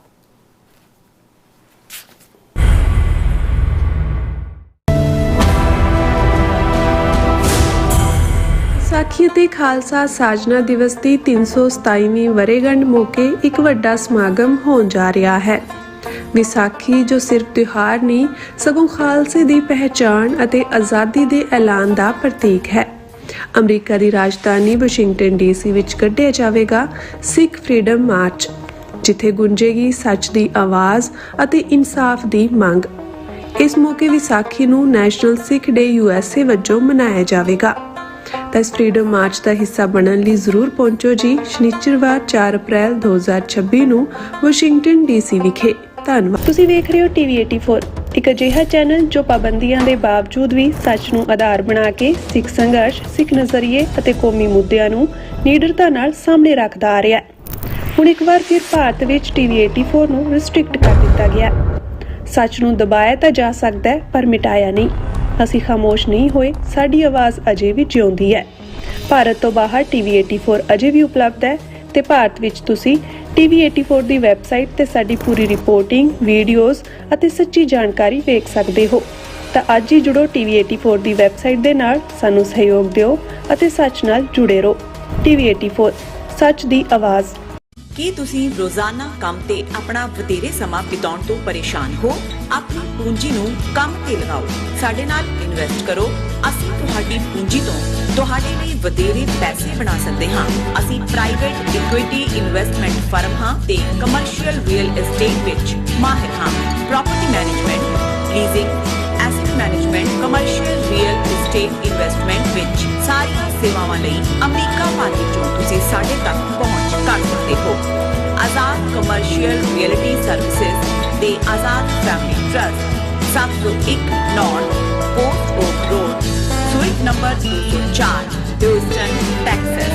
ਤੁਸੀਂ ਸਾਨੂੰ ਸਾਡੇ ਫੋਨ ਨੰਬਰ 7136861277 ਤੇ ਵੀ ਸੰਪਰਕ ਕਰ ਸਕਦੇ ਹੋ। ਆਜ਼ਾਦ ਕਮਰਸ਼ੀਅਲ ਰੀਅਲਟੀ ਸਰਵਿਸਿਜ਼।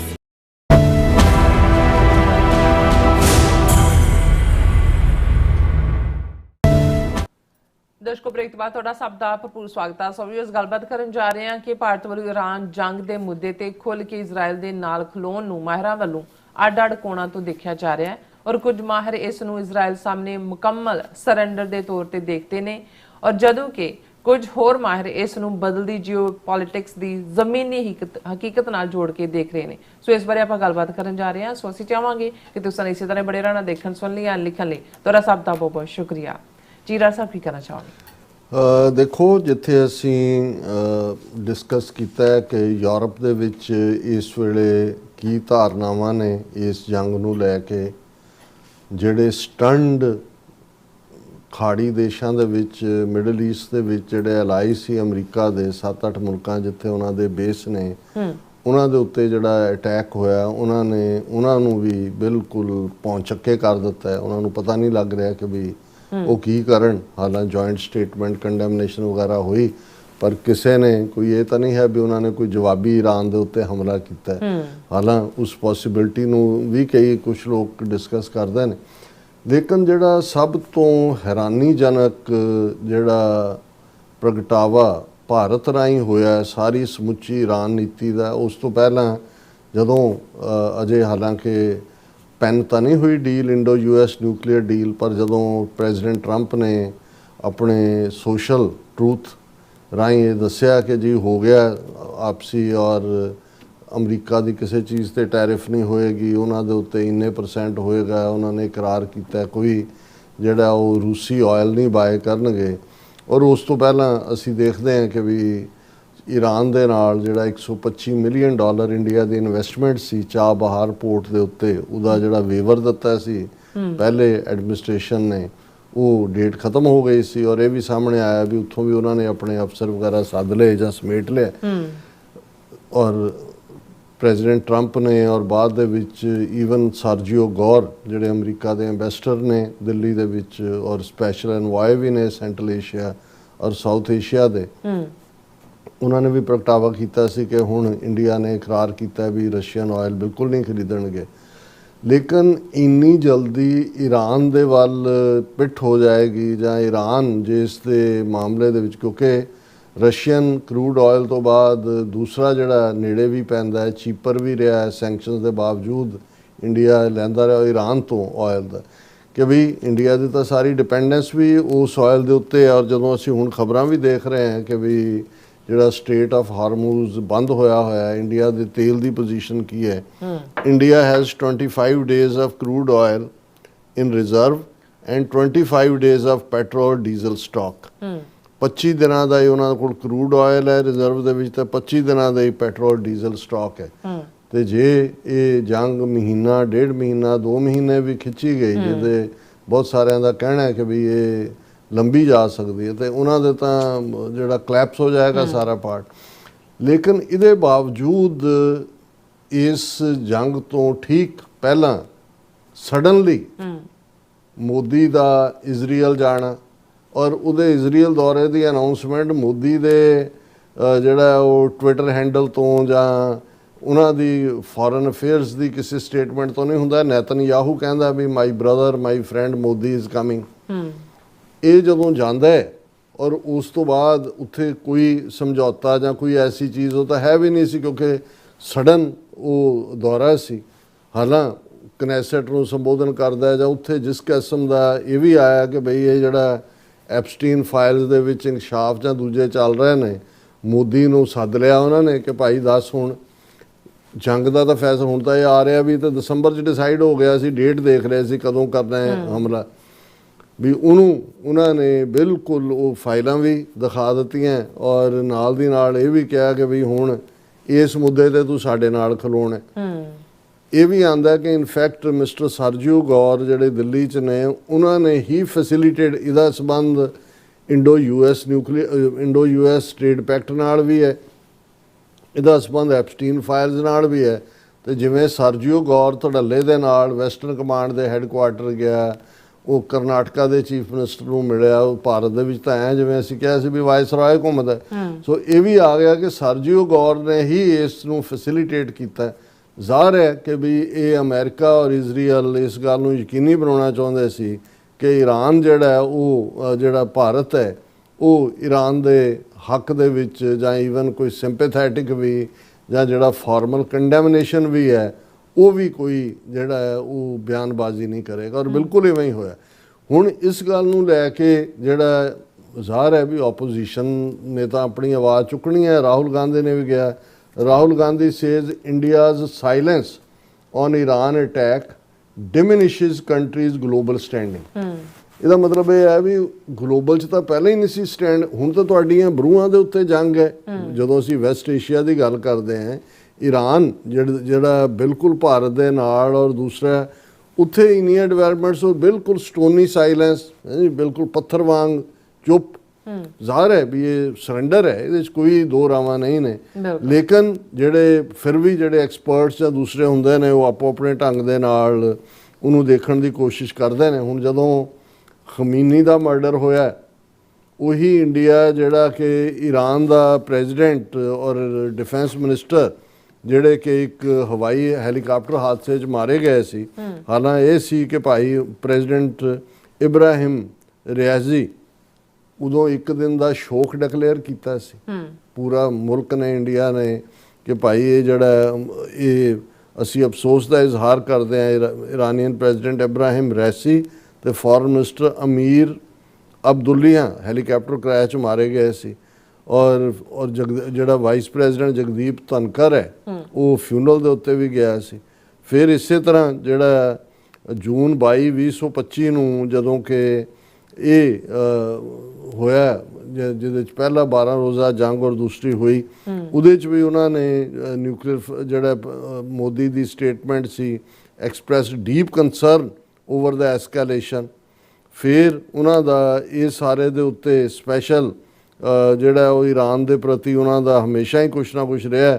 ਈਰਾਨ ਔਰ ਗਲਫ ਰੀਜਨ ਦੇ ਵਿੱਚ India was deeply concerned at recent developments in Iran and gulf region. ਪਰ ਉਹਨਾਂ ਨੇ ਵੀ ਆਲ ਆਫ ਏ ਸਡਨ ਉਸ ਦੀ ਬਿਲਕੁਲ ਚੁੱਪੀ, ਕੰਡੈਮ ਈਵਨ ਜਿਹੜਾ ਪੋਲੀਟੀਕਲ ਅਸੈਸੀਨੇਸ਼ਨ ਹੈ ਇਹਦੀ ਜਿਹੜੀ ਹੈ ਖਮੀਨੀ ਦੀ, ਇਸ ਦੇ ਉੱਤੇ ਕੁਛ ਨਾ ਕਹਿਣਾ। ਹੁਣ ਸਾਨੂੰ ਤਾਂ ਸਮਝ ਆਉਂਦਾ ਹੈ ਕਿ ਬਈ ਇਹਦੇ ਜਿਹੜਾ ਉਹ ਟਰੰਪ ਦੇ ਸਾਹਮਣੇ ਬਿਲਕੁਲ ਜ਼ਬਾਨ ਨਾ ਖੋਲ੍ਹਣਾ, ਈਵਨ ਉੱਥੇ ਜਾਣਾ ਵੀ ਜਦੋਂ ਪਤਾ ਲੱਗੇ ਟਰੰਪ ਜਾ ਰਿਹਾ ਉਹ ਪਿਛਲੇ ਪਾਸਿਓਂ ਦੌੜ ਜਾਂਦਾ ਵੀ ਅਲਟੀਮੇਟਲੀ ਜਿਹਨੂੰ ਕਹਿੰਦੇ ਨੇ ਵੀ ਚੋਰ ਦੀ ਦਾੜੀ 'ਚ ਤਨਖਾਹ, ਉਹਨੂੰ ਪਤਾ ਹੈ ਵੀ ਉਹਨਾਂ ਦੀ ਔਕਾਤ ਜਾਂ ਹਕੀਕਤ ਕੀ ਹੈ। ਲੇਕਿਨ ਜਿਹੜੇ 5 ਰੀਜ਼ਨ ਮੁੱਖ ਤੌਰ ਦੇ ਉੱਤੇ ਇਹ ਸੁਹਾਸਨੀ ਹੈਦਰ ਦਾ ਹਿੰਦੂ ਦੀ ਫੋਰਨ ਕੋਰਸਪੋਂਡੈਂਟ ਹੈ ਔਰ ਇਹਨੇ ਇਸ ਮੁੱਦੇ ਦੇ ਉੱਤੇ ਜਿਹੜਾ ਸਾਬਕਾ ਐਂਬੈਸਡਰ ਹੈ ਉਸ ਨੂੰ ਇੰਟਰਵਿਊ ਵੀ ਕੀਤਾ ਔਰ ਉਸ ਦੇ ਉੱਤੇ ਬੇਸਡ ਉਹਨਾਂ ਨੇ 5 ਰੀਜ਼ਨਸ ਉਹਨਾਂ ਨੇ ਦਿੱਤੇ ਔਰ ਹੈਡਲਾਈਨ ਹੀ ਉਹਨਾਂ ਨੇ ਦਿੱਤੇ 5 ਜੀਓਪੋਲੀਟੀਕਲ ਫੈਕਟਰਸ ਬਿਹਾਈਂਡ ਇੰਡੀਆਜ਼ ਸਾਇਲੈਂਸ, ਕਿ ਵੀ ਜਿਹੜੀ ਭਾਰਤ ਦੀ ਚੁੱਪੀ ਹੈ ਉਹਦੇ ਪਿੱਛੇ 5 ਜਿਹੜੇ ਨੇ ਉਹ ਜੀਓਪੋਲੀਟੀਕਲ ਫੈਕਟਰ ਨੇ।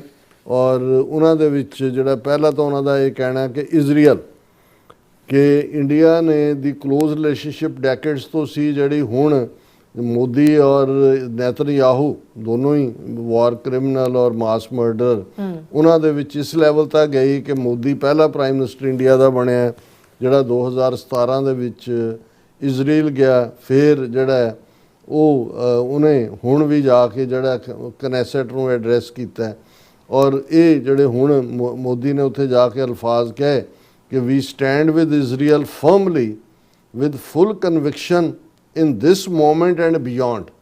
ਮਤਲਬ ਇਹ ਹੈ ਕਿ ਜੰਗ ਸ਼ੁਰੂ ਕਰਨ ਤੋਂ ਪਹਿਲਾਂ ਇਜ਼ਰਾਈਲ ਨੇ ਇੰਡੀਆ ਤੋਂ ਪਬਲਿਕਲੀ ਕਮਿਟਮੈਂਟ ਲਈ ਕਿ ਵੀ ਹੁਣ ਤੁਸੀਂ ਹਿੱਲਣਾ ਨਹੀਂ ਹੈ, ਜੋ ਅਸੀਂ ਕਰਦੇ ਹਾਂ ਸਾਡਾ ਅੱਖਾਂ ਬੰਦ ਕਰਕੇ ਤੁਸੀਂ ਹਮਾਇਤ ਕਰਨੀ ਹੈ। ਅੱਛਾ। ਔਰ ਇਹ ਜਿਹੜਾ ਉਹਨਾਂ ਦਾ ਐਨਾਲਿਸਿਸ ਹੈ ਕਿ ਪਹਿਲਾ ਕਾਰਨ ਤਾਂ ਇਹ ਹੀ ਹੈ ਕਿ ਇਜ਼ਰਾਈਲ ਦੇ ਅੱਗੇ ਮੁਕੰਮਲ ਸਰੈਂਡਰ।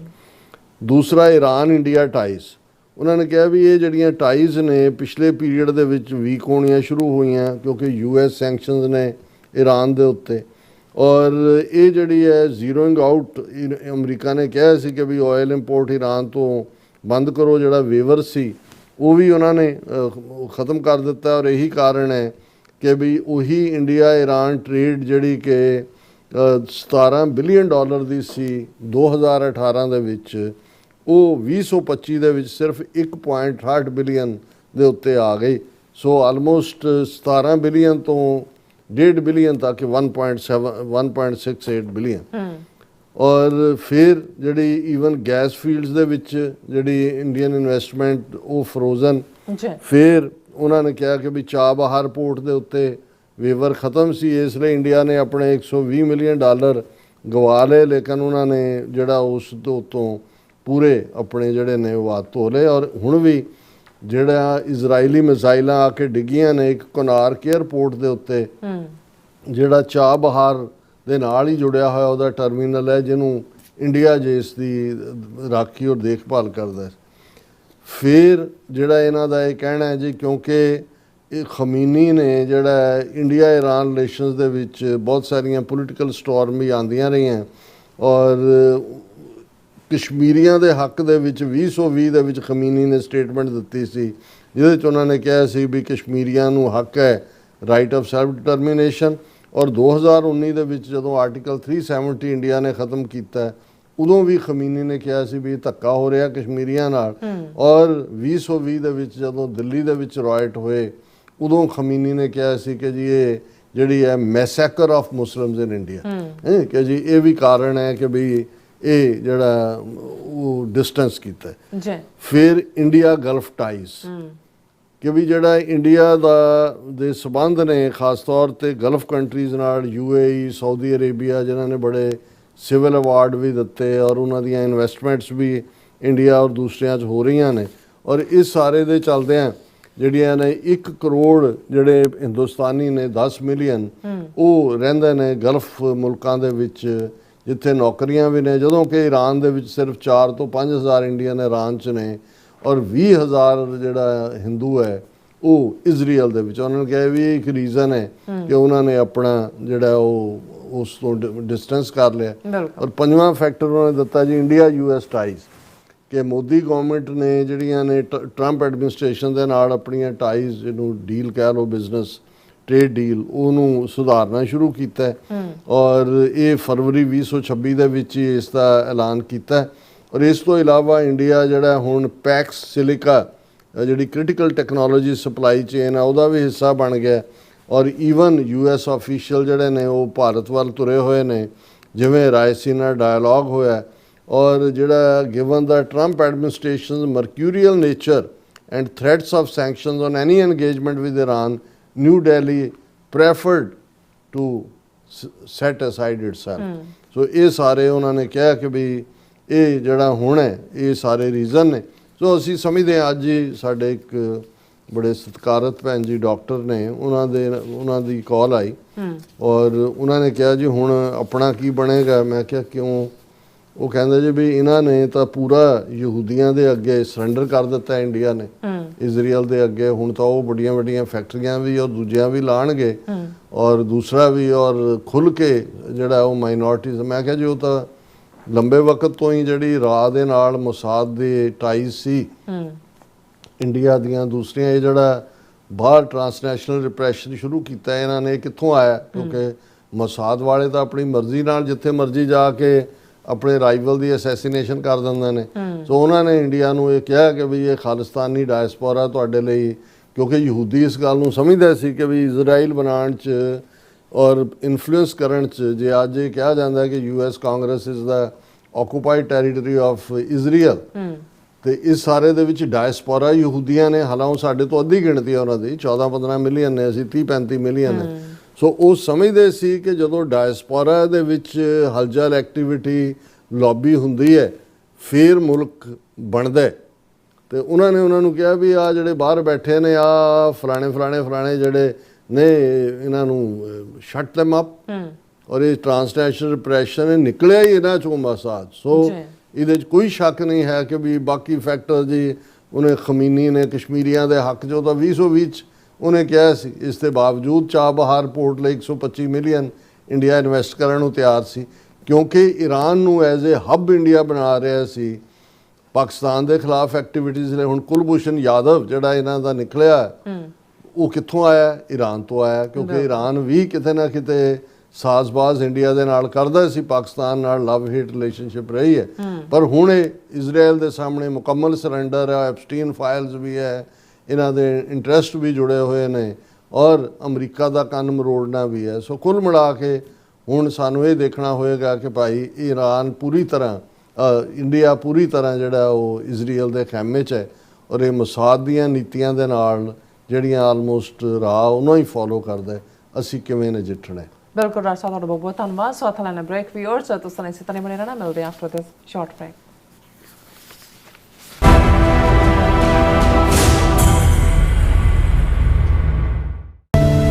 ਤੁਸੀਂ ਵੇਖ ਰਹੇ ਹੋ ਟੀਵੀ 84, ਇੱਕ ਅਜਿਹਾ ਚੈਨਲ ਜੋ ਪਾਬੰਦੀਆਂ ਦੇ ਬਾਵਜੂਦ ਵੀ ਸੱਚ ਨੂੰ ਆਧਾਰ ਬਣਾ ਕੇ ਸਿੱਖ ਸੰਘਰਸ਼, ਸਿੱਖ ਨਜ਼ਰੀਏ ਅਤੇ ਕੌਮੀ ਮੁੱਦਿਆਂ ਨੂੰ ਨਿਡਰਤਾ ਨਾਲ ਸਾਹਮਣੇ ਰੱਖਦਾ ਆ ਰਿਹਾ ਹੈ। ਹੁਣ ਇੱਕ ਵਾਰ ਫਿਰ ਭਾਰਤ ਵਿੱਚ ਟੀਵੀ 84 ਨੂੰ ਰਿਸਟ੍ਰਿਕਟ ਕਰ ਦਿੱਤਾ ਗਿਆ। ਸੱਚ ਨੂੰ ਦਬਾਇਆ ਤਾਂ ਜਾ ਸਕਦਾ ਹੈ, ਪਰ ਮਿਟਾਇਆ ਨਹੀਂ। ਅਸੀਂ ਖਾਮੋਸ਼ ਨਹੀਂ ਹੋਏ, ਸਾਡੀ ਆਵਾਜ਼ ਅਜੇ ਵੀ ਜਿਉਂਦੀ ਹੈ। ਭਾਰਤ ਤੋਂ ਬਾਹਰ ਟੀਵੀ 84 ਅਜੇ ਵੀ ਉਪਲਬਧ ਹੈ ਤੇ ਭਾਰਤ ਵਿੱਚ ਤੁਸੀਂ ਟੀਵੀ 84 ਦੀ ਵੈਬਸਾਈਟ ਤੇ ਸਾਡੀ ਪੂਰੀ ਰਿਪੋਰਟਿੰਗ, ਵੀਡੀਓਜ਼ ਅਤੇ ਸੱਚੀ ਜਾਣਕਾਰੀ ਵੇਖ ਸਕਦੇ ਹੋ। ਤਾਂ ਅੱਜ ਹੀ ਜੁੜੋ ਟੀਵੀ 84 ਦੀ ਵੈਬਸਾਈਟ ਦੇ ਨਾਲ, ਸਾਨੂੰ ਸਹਿਯੋਗ ਦਿਓ ਅਤੇ ਸੱਚ ਨਾਲ ਜੁੜੇ ਰਹੋ। ਟੀਵੀ 84, ਸੱਚ ਦੀ ਆਵਾਜ਼। ਵਿਸਾਖੀ ਅਤੇ ਖਾਲਸਾ ਸਾਜਨਾ ਦਿਵਸ ਦੀ 327ਵੀਂ ਵਰ੍ਹੇਗੰਢ ਮੌਕੇ ਇੱਕ ਵੱਡਾ ਸਮਾਗਮ ਹੋਣ ਜਾ ਰਿਹਾ ਹੈ। ਵਿਸਾਖੀ ਜੋ ਸਿਰਫ ਤਿਉਹਾਰ ਨਹੀਂ, ਸਗੋਂ ਖਾਲਸੇ ਦੀ ਪਹਿਚਾਣ ਅਤੇ ਆਜ਼ਾਦੀ ਦੇ ਐਲਾਨ ਦਾ ਪ੍ਰਤੀਕ ਹੈ। ਅਮਰੀਕਾ ਦੀ ਰਾਜਧਾਨੀ ਵਾਸ਼ਿੰਗਟਨ ਡੀਸੀ ਵਿੱਚ ਕੱਢਿਆ ਜਾਵੇਗਾ ਸਿੱਖ ਫਰੀडम ਮਾਰਚ, ਜਿੱਥੇ ਗੂੰਜੇਗੀ ਸੱਚ ਦੀ ਆਵਾਜ਼ ਅਤੇ ਇਨਸਾਫ ਦੀ ਮੰਗ। ਇਸ ਮੌਕੇ ਵਿਸਾਖੀ ਨੂੰ ਨੈਸ਼ਨਲ ਸਿੱਖ ਡੇ USA ਵਜੋਂ ਮਨਾਇਆ ਜਾਵੇਗਾ। ਤਾਂ ਇਸ ਫਰੀडम ਮਾਰਚ ਦਾ ਹਿੱਸਾ ਬਣਨ ਲਈ ਜ਼ਰੂਰ ਪਹੁੰਚੋ ਜੀ, ਸ਼ਨੀਚਰਵਾਰ 4 ਅਪ੍ਰੈਲ 2026 ਨੂੰ ਵਾਸ਼ਿੰਗਟਨ ਡੀਸੀ ਵਿਖੇ। ਧੰਨਵਾਦ। ਸਿਗਨੇਚਰ ਟਰੱਕ ਸਰਵਿਸ ਰਾਊਟ 81 ਉੱਤੇ ਐਗਜ਼ਿਟ 235 ਤੇ ਟਰੱਕਰ ਵੀਰਾਂ ਲਈ 24 ਘੰਟੇ ਰੋਡ ਸਰਵਿਸ ਦੀ ਸੁਵਿਧਾ ਮੌਜੂਦ। Heavy duty repair, oil change, ਪੁਰਾਣੇ ਅਤੇ ਨਵੇਂ tyre, computer diagnostic, DPF cleaning, brake service ਜਾਂ ਰਸਤੇ ਵਿੱਚ ਆਈ ਹਰ ਤਰ੍ਹਾਂ ਦੀ ਰਿਪੇਅਰ ਪ੍ਰੋਫੈਸ਼ਨਲ ਟੀਮ ਵੱਲੋਂ ਕੀਤੀ ਜਾਂਦੀ ਹੈ। ਬ੍ਰੇਕਫਾਸਟ, ਲੰਚ ਅਤੇ ਡਿਨਰ ਲਈ ਪੰਜਾਬੀ ਢਾਬੇ ਦਾ ਆਨੰਦ ਵੀ ਮਾਣੋ। ਡਰਾਈਵਰ ਅਤੇ ਟਰੱਕ ਆਪਰੇਟਰ ਵੀਰ ਡਿਸਪੈਚ ਦੀ ਸਰਵਿਸ ਲਈ ਸਾਡੇ ਨਾਲ ਸੰਪਰਕ ਕਰਨ। Signature truck service 58 triangle drive, Weyers Cave, Virginia 24486।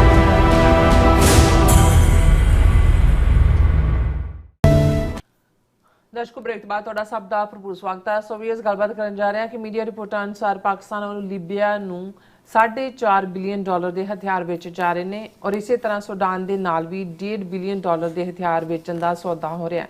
ਸੋ ਭਾਰਤ ਵੱਲੋਂ ਪਾਕਿਸਤਾਨ ਦੀ ਇਸ ਚੜ੍ਹ ਤੇ ਚਿੰਤਾ ਦਾ ਪ੍ਰਗਟਾਵਾ ਕੀਤਾ ਜਾ ਰਿਹਾ। ਸੋ ਇਸ ਬਾਰੇ ਆਪਾਂ ਗੱਲਬਾਤ ਕਰਨ ਜਾ ਰਹੇ ਹਾਂ, ਔਰ ਨਾਲ ਤੁਹਾਡੇ ਜਿਸ ਤਰ੍ਹਾਂ ਕਿ ਆਪਾਂ ਗੱਲਬਾਤ ਕਰਾਂਗੇ। ਸੋ ਡਾਕਟਰ ਸਾਹਿਬ ਕੋਲੋਂ ਦੇ ਵਿਚਾਰ ਸੁਣਦੇ ਹਾਂ। ਸੋ ਦੇਖੋ ਸੁਣ ਤੁਹਾਡਾ ਸਭ ਦਾ ਬਹੁਤ ਬਹੁਤ ਸ਼ੁਕਰੀਆ ਜੀ। ਡਾਕਟਰ ਸਾਹਿਬ ਕੀ ਵਿਚਾਰਾਂ ਨੇ?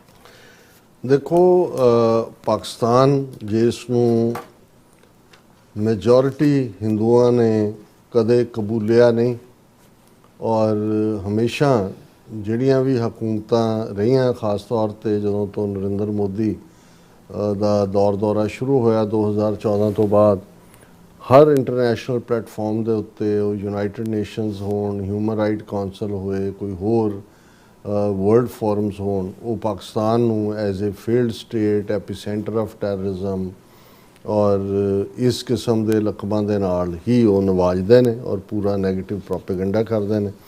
ਇਹ ਵੱਖਰੀ ਕਹਾਣੀ ਹੈ ਕਿ ਜਿਹੜਾ ਇਹਨਾਂ ਦਾ ਫਾਲਸ ਫਲੈਗ ਆਪਰੇਸ਼ਨ 22 ਅਪ੍ਰੈਲ ਪਿਛਲੇ ਸਾਲ ਪਹਿਲਗਾਮ 'ਚ ਇਹਨਾਂ ਨੇ ਕੀਤਾ, ਜਿਸ ਤੋਂ ਬਾਅਦ ਸੋ ਕਾਲਡ ਆਪਰੇਸ਼ਨ ਸੰਦੂਰ ਕੀਤਾ।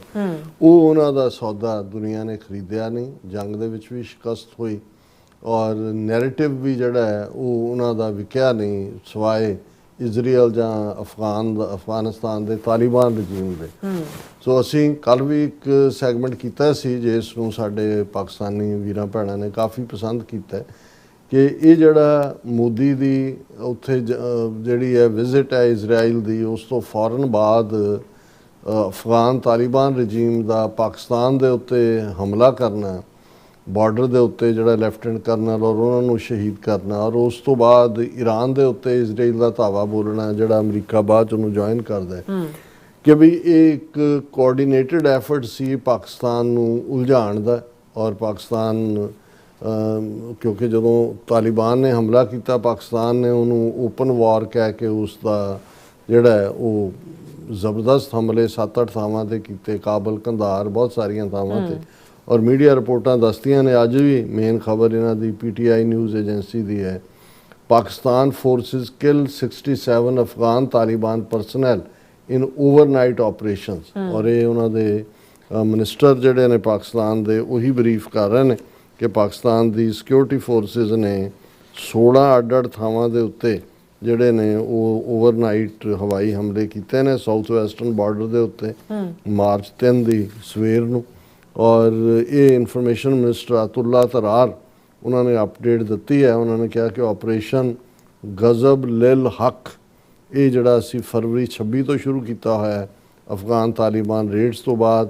ਔਰ ਇਸ ਦੇ ਵਿੱਚ ਜਿਹੜੇ ਨੇ ਉਹ ਨੰਬਰ ਵੀ ਉਹਨਾਂ ਨੇ ਦਿੱਤਾ ਹੈ ਵੀ ਓਵਰਆਲ 67 ਨੇ, 40 ਅਫਗਾਨ ਤਾਲਿਬਾਨ ਜਿਹੜੇ ਨੇ ਓਵਰਨਾਈਟ ਆਪਰੇਸ਼ਨ 'ਚ ਬਾਰਡਰ ਰੀਜਨ ਦੇ ਵਿੱਚ ਖੈਬਰ ਪਖਤੂਨਖਵਾ ਪ੍ਰੋਵਿੰਸ ਮਾਰੇ ਗਏ।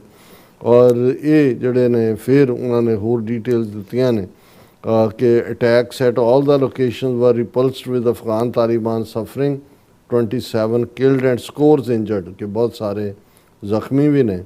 ਔਰ ਇੱਕ ਸੋਲਜਰ ਜਿਹੜਾ ਪੈਰਾਮਿਲਟਰੀ ਫਰੰਟੀਅਰ ਕਾਰਪਸ ਦਾ ਬਲੋਚਿਸਤਾਨ ਨਾਰਥ, ਉਹ ਵੀ ਮਾਰਿਆ ਗਿਆ। 5 ਜਿਹੜੇ ਫੌਜੀ ਨੇ ਉਹ ਜ਼ਖਮੀ ਹੋਏ। ਔਰ ਇਸ ਦੇ ਉੱਤੇ ਉਹਨਾਂ ਨੇ ਹੋਰ ਵੀ ਜਿਹੜੀਆਂ ਕਾਫੀ PTV ਰਿਪੋਰਟ ਦੇ ਥੱਲੇ ਉਹਨਾਂ ਨੇ ਉਸ ਦੀਆਂ ਡਿਟੇਲਸ ਦਿੱਤੀਆਂ।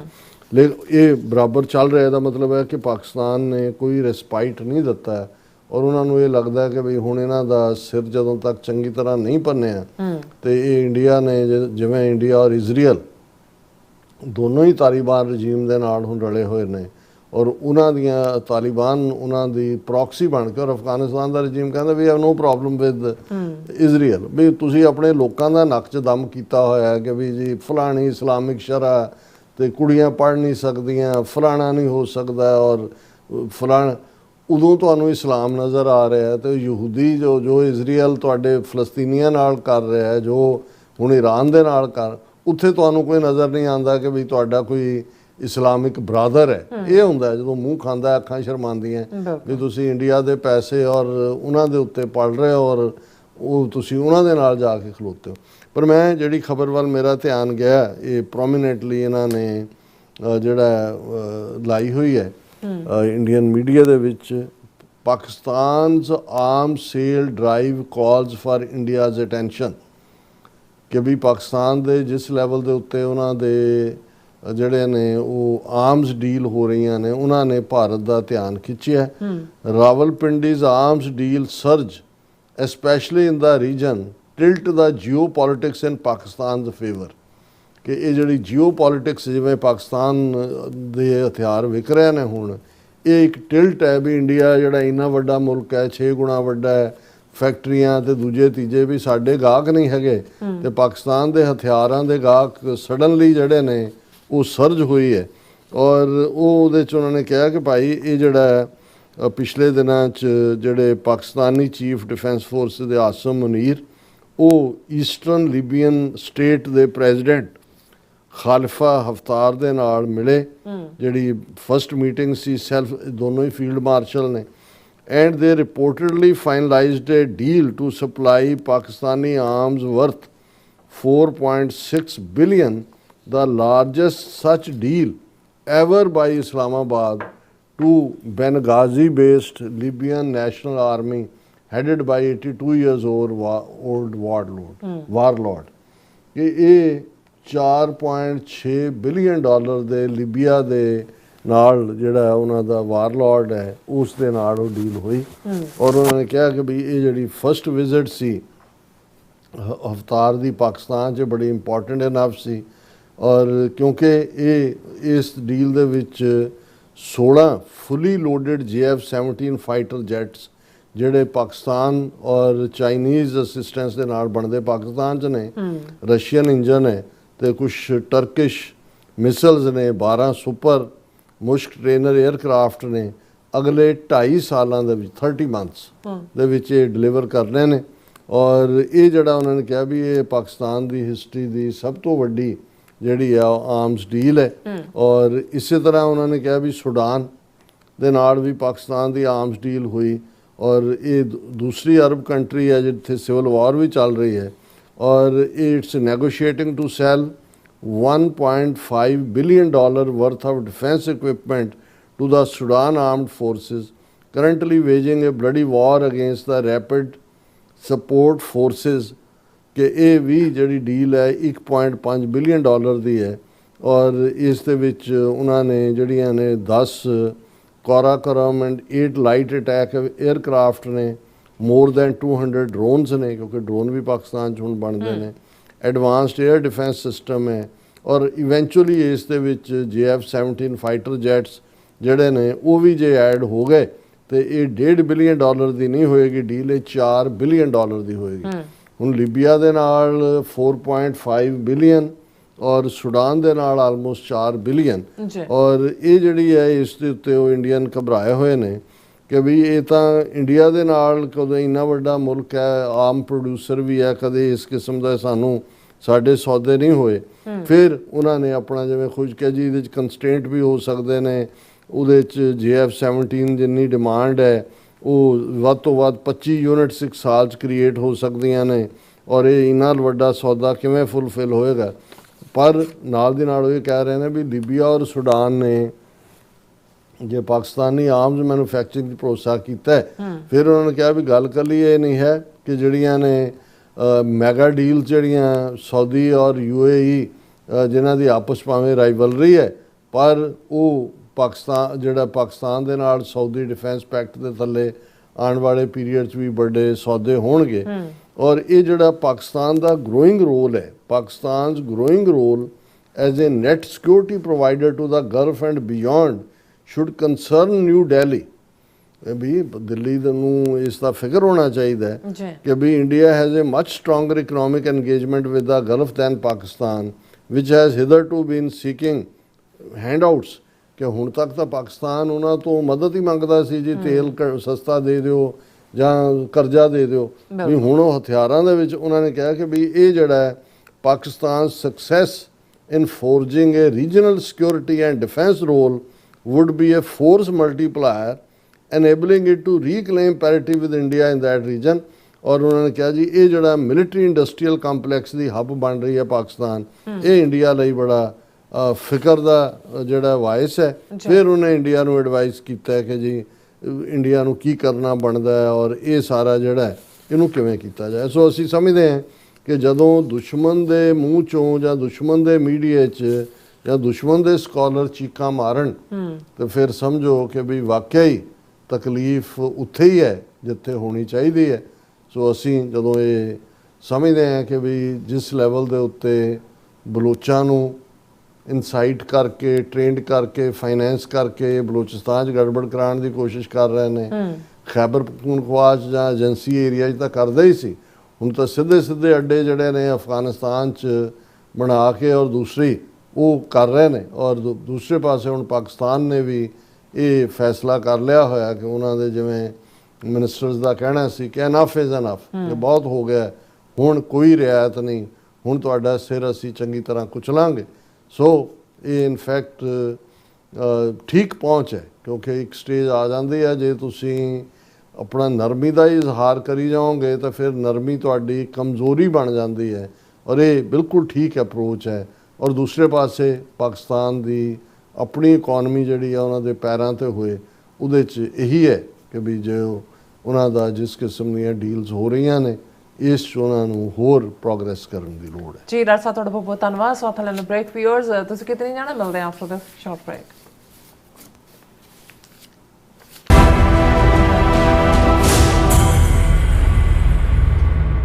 ਤੁਸੀਂ ਵੇਖ ਰਹੇ ਹੋ ਟੀਵੀ 84, ਇੱਕ ਅਜਿਹਾ ਚੈਨਲ ਜੋ ਪਾਬੰਦੀਆਂ ਦੇ ਬਾਵਜੂਦ ਵੀ ਸੱਚ ਨੂੰ ਆਧਾਰ ਬਣਾ ਕੇ ਸਿੱਖ ਸੰਘਰਸ਼, ਸਿੱਖ ਨਜ਼ਰੀਏ ਅਤੇ ਕੌਮੀ ਮੁੱਦਿਆਂ ਨੂੰ ਨਿਡਰਤਾ ਨਾਲ ਸਾਹਮਣੇ ਰੱਖਦਾ ਆ ਰਿਹਾ ਹੈ।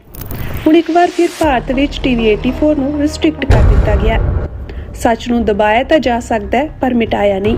ਅਸੀਂ ਖਾਮੋਸ਼ ਨਹੀਂ ਹੋਏ, ਸਾਡੀ ਆਵਾਜ਼ ਅਜੇ ਵੀ ਜਿਉਂਦੀ ਹੈ। ਭਾਰਤ ਤੋਂ ਬਾਹਰ ਟੀਵੀ 84 ਅਜੇ ਵੀ ਉਪਲਬਧ ਹੈ ਤੇ ਭਾਰਤ ਵਿੱਚ ਤੁਸੀਂ ਟੀਵੀ 84 ਦੀ ਵੈਬਸਾਈਟ ਤੇ ਸਾਡੀ ਪੂਰੀ ਰਿਪੋਰਟਿੰਗ, ਵੀਡੀਓਜ਼ ਅਤੇ ਸੱਚੀ ਜਾਣਕਾਰੀ ਵੇਖ ਸਕਦੇ ਹੋ। ਤਾਂ ਅੱਜ ਹੀ ਜੁੜੋ ਟੀਵੀ 84 ਦੀ ਵੈਬਸਾਈਟ ਦੇ ਨਾਲ, ਸਾਨੂੰ ਸਹਿਯੋਗ ਦਿਓ ਅਤੇ ਸੱਚ ਨਾਲ ਜੁੜੇ ਰਹੋ। ਟੀਵੀ 84 ਸੱਚ ਦੀ ਆਵਾਜ਼। ਵਿਸਾਖੀ ਅਤੇ ਖਾਲਸਾ ਸਾਜਨਾ ਦਿਵਸ ਦੀ 327ਵੀਂ ਵਰ੍ਹੇਗੰਢ ਮੌਕੇ ਇੱਕ ਵੱਡਾ ਸਮਾਗਮ ਹੋਣ ਜਾ ਰਿਹਾ ਹੈ। ਵਿਸਾਖੀ ਜੋ ਸਿਰਫ ਤਿਉਹਾਰ ਨਹੀਂ ਸਗੋਂ ਖਾਲਸੇ ਦੀ ਪਹਿਚਾਣ ਅਤੇ ਆਜ਼ਾਦੀ ਦੇ ਐਲਾਨ ਦਾ ਪ੍ਰਤੀਕ ਹੈ। ਅਮਰੀਕਾ ਦੀ ਰਾਜਧਾਨੀ ਵਾਸ਼ਿੰਗਟਨ ਡੀਸੀ ਵਿੱਚ ਕੱਢਿਆ ਜਾਵੇਗਾ ਸਿੱਖ ਫਰੀडम ਮਾਰਚ, ਜਿੱਥੇ ਗੂੰਜੇਗੀ ਸੱਚ ਦੀ ਆਵਾਜ਼ ਅਤੇ ਇਨਸਾਫ ਦੀ ਮੰਗ। ਇਸ ਮੌਕੇ ਵਿਸਾਖੀ ਨੂੰ ਨੈਸ਼ਨਲ ਸਿੱਖ ਡੇ USA ਵਜੋਂ ਮਨਾਇਆ ਜਾਵੇਗਾ। ਤਾਂ ਇਸ ਫਰੀडम ਮਾਰਚ ਦਾ ਹਿੱਸਾ ਬਣਨ ਲਈ ਜ਼ਰੂਰ ਪਹੁੰਚੋ ਜੀ, ਸ਼ਨੀਚਰਵਾਰ 4 ਅਪ੍ਰੈਲ 2026 ਨੂੰ ਵਾਸ਼ਿੰਗਟਨ ਡੀਸੀ ਵਿਖੇ। ਧੰਨਵਾਦ।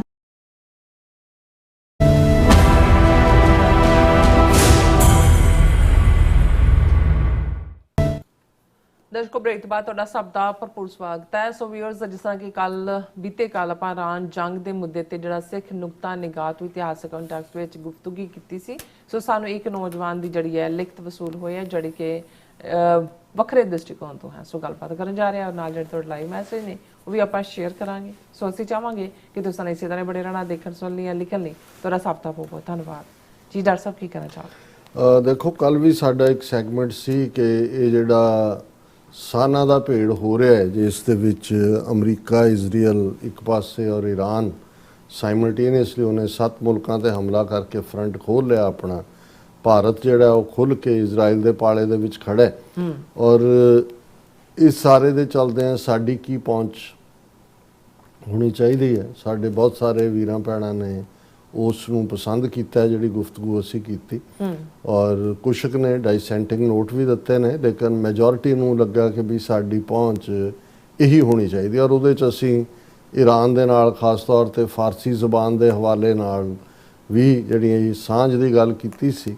ਔਰ ਇਹ ਵੀ ਇੱਕ ਵੀਰ ਨੇ ਪੁੱਛਿਆ ਸੀ ਕਿ ਕੀ ਕੋਈ ਹਮਲਾਵਰ ਕਦੇ ਈਰਾਨ 'ਚੋਂ ਵੀ ਆਇਆ ਸਾਡੇ ਨਾਲ? ਕੀ ਮੈਂ ਉਹਨਾਂ ਨੂੰ ਯਾਦ ਦਹਾਨੀ ਕਰਵਾਈ ਔਰ ਹੁਣ ਵੀ ਮੈਂ ਕਰਵਾਉਣਾ ਚਾਹੁੰਦਾ ਕਿ ਜਿਹੜਾ ਇੱਕੋ ਇੱਕ ਹਮਲਾਵਰ ਈਰਾਨ ਤੋਂ ਜਿਹੜਾ ਮੌਜੂਦਾ ਈਰਾਨ ਦਾ ਬਾਰਡਰ ਹੈ ਉਸ ਤੋਂ ਆਇਆ, ਉਹ ਸੀ ਨਾਦਰ ਸ਼ਾਹ।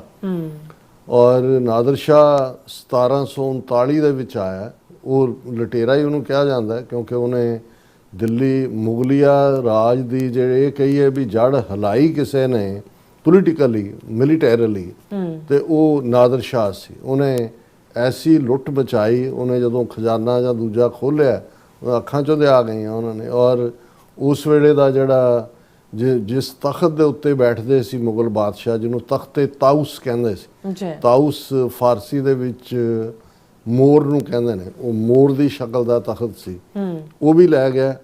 ਕੋਹਿਨੂਰ ਹੀਰਾ, ਜਿਹਦੀ ਇੱਕ ਲੰਬੀ ਕਹਾਣੀ ਹੈ ਕਿ ਕਿੱਥੋਂ ਕਿੱਥੇ ਚੱਲਦਾ ਚੱਲਦਾ ਸਿੱਖ ਰਾਜ ਮਹਾਰਾਜਾ ਰਣਜੀਤ ਸਿੰਘ ਕੋਲ ਆਇਆ ਔਰ ਇੰਗਲੈਂਡ ਕਿਵੇਂ ਪਹੁੰਚਿਆ। ਸੋ ਕੋਹਿਨੂਰ ਹੀਰਾ ਵੀ ਦਾ ਜਿਹੜਾ ਨਾਂ ਵੀ ਸੀ ਕੋਹਿਨੂਰ, ਇਹ ਉਹਨੇ ਹੀ ਦਿੱਤਾ ਨਾਦਰ ਸ਼ਾਹ ਨੇ, ਹਾਂਜੀ। ਔਰ ਕੋ ਪਹਾੜ ਨੂੰ ਕਹਿੰਦੇ ਨੇ ਫਾਰਸੀ ਦੇ ਵਿੱਚ, ਕਿਉਂਕਿ ਜਦੋਂ ਉਹਨੇ ਦੇਖਿਆ ਉਹਦੀ ਚਮਕ ਇੰਨੀ ਸੀ, ਉਹਨੇ ਕਿਹਾ ਵੀ ਇਹ ਤਾਂ ਪਹਾੜ ਜਿੱਡੀ ਚਮਕ ਹੈ ਜੀ। ਕੋਹਿਨੂਰ ਇਹ ਨਾਦਰ ਸ਼ਾਹ ਦਾ ਦਿੱਤਾ ਨਾਂ ਹੈ ਉਹ ਵੀ।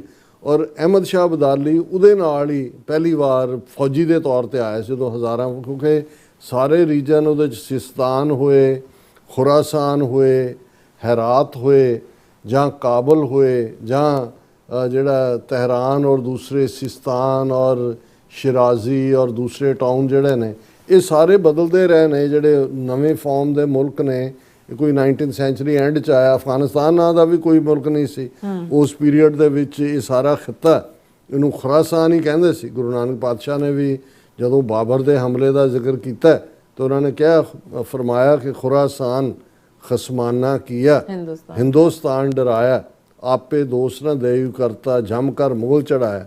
ਫਿਰ ਜਿਹੜਾ ਖੁਰਾਸਾਨ ਦਾ ਉੱਤੇ ਕਬਜ਼ਾ, ਕਾਬਲ ਦੇ ਉੱਤੇ ਬਾਬਰ ਦਾ ਕਬਜ਼ਾ ਸੀ, ਉਹ ਇੱਕ ਹੋਰ ਥਾਂ ਗੁਰੂ ਸਾਹਿਬ ਨੇ ਫਰਮਾਇਆ ਕਿ ਵੀ ਜੈਸੀ ਮੈਂ ਆਵੈ ਖਸਮ ਕੀ ਬਾਣੀ, ਤੈਸੜਾ ਕਰੀ ਗਿਆਨ ਵੇ ਲਾਲੋ, ਪਾਪ ਕੀ ਜੰਜ ਲੈ ਕਾਬਲੋਂ ਤਾਂ ਆਇਆ, ਜੋਰੀ ਮੰਗੇ ਦਾਨ ਵੇ ਲਾਲੋ। ਕਾਬਲ ਤੋਂ, ਸੋ ਉਹਦਾ ਆਪਣਾ ਬਾਬਰ ਜਿਹੜਾ ਉਜ਼ਬੈਕ ਸੀ, ਜਿੱਥੇ ਅੱਜ ਉਜ਼ਬੇਕਿਸਤਾਨ ਹੈ, ਔਰ ਉੱਥੋਂ ਉਹ ਨੱਸਿਆ। ਉਹਦੇ ਭਰਾਵਾਂ, ਉਹਦੇ ਦੂਜਿਆਂ ਨੇ ਜਿਹੜੇ ਸੀ ਸ਼ਰੀਕ, ਉਹਨਾਂ ਨੇ ਪੈਰ ਨਹੀਂ ਲੱਗਣ ਦਿੱਤੇ, ਪਰ ਉਹਨੇ ਖੁਰਾਸਾਨ ਦੇ ਉੱਤੇ ਕਬਜ਼ਾ ਕਰ ਲਿਆ। ਖੁਰਾਸਾਨ ਜੇ ਸਾਰੇ ਰੀਜਨ ਸੀ। ਸੋ ਨਾਦਰ ਸ਼ਾਹ ਜਿਹੜਾ ਉਹ ਭਰ ਕੇ ਗੱਡਿਆਂ ਦੇ ਗੱਡੇ ਲੁੱਟ ਦਾ ਮਾਲ ਦਿੱਲੀ ਤੋਂ ਲੈ ਗਿਆ।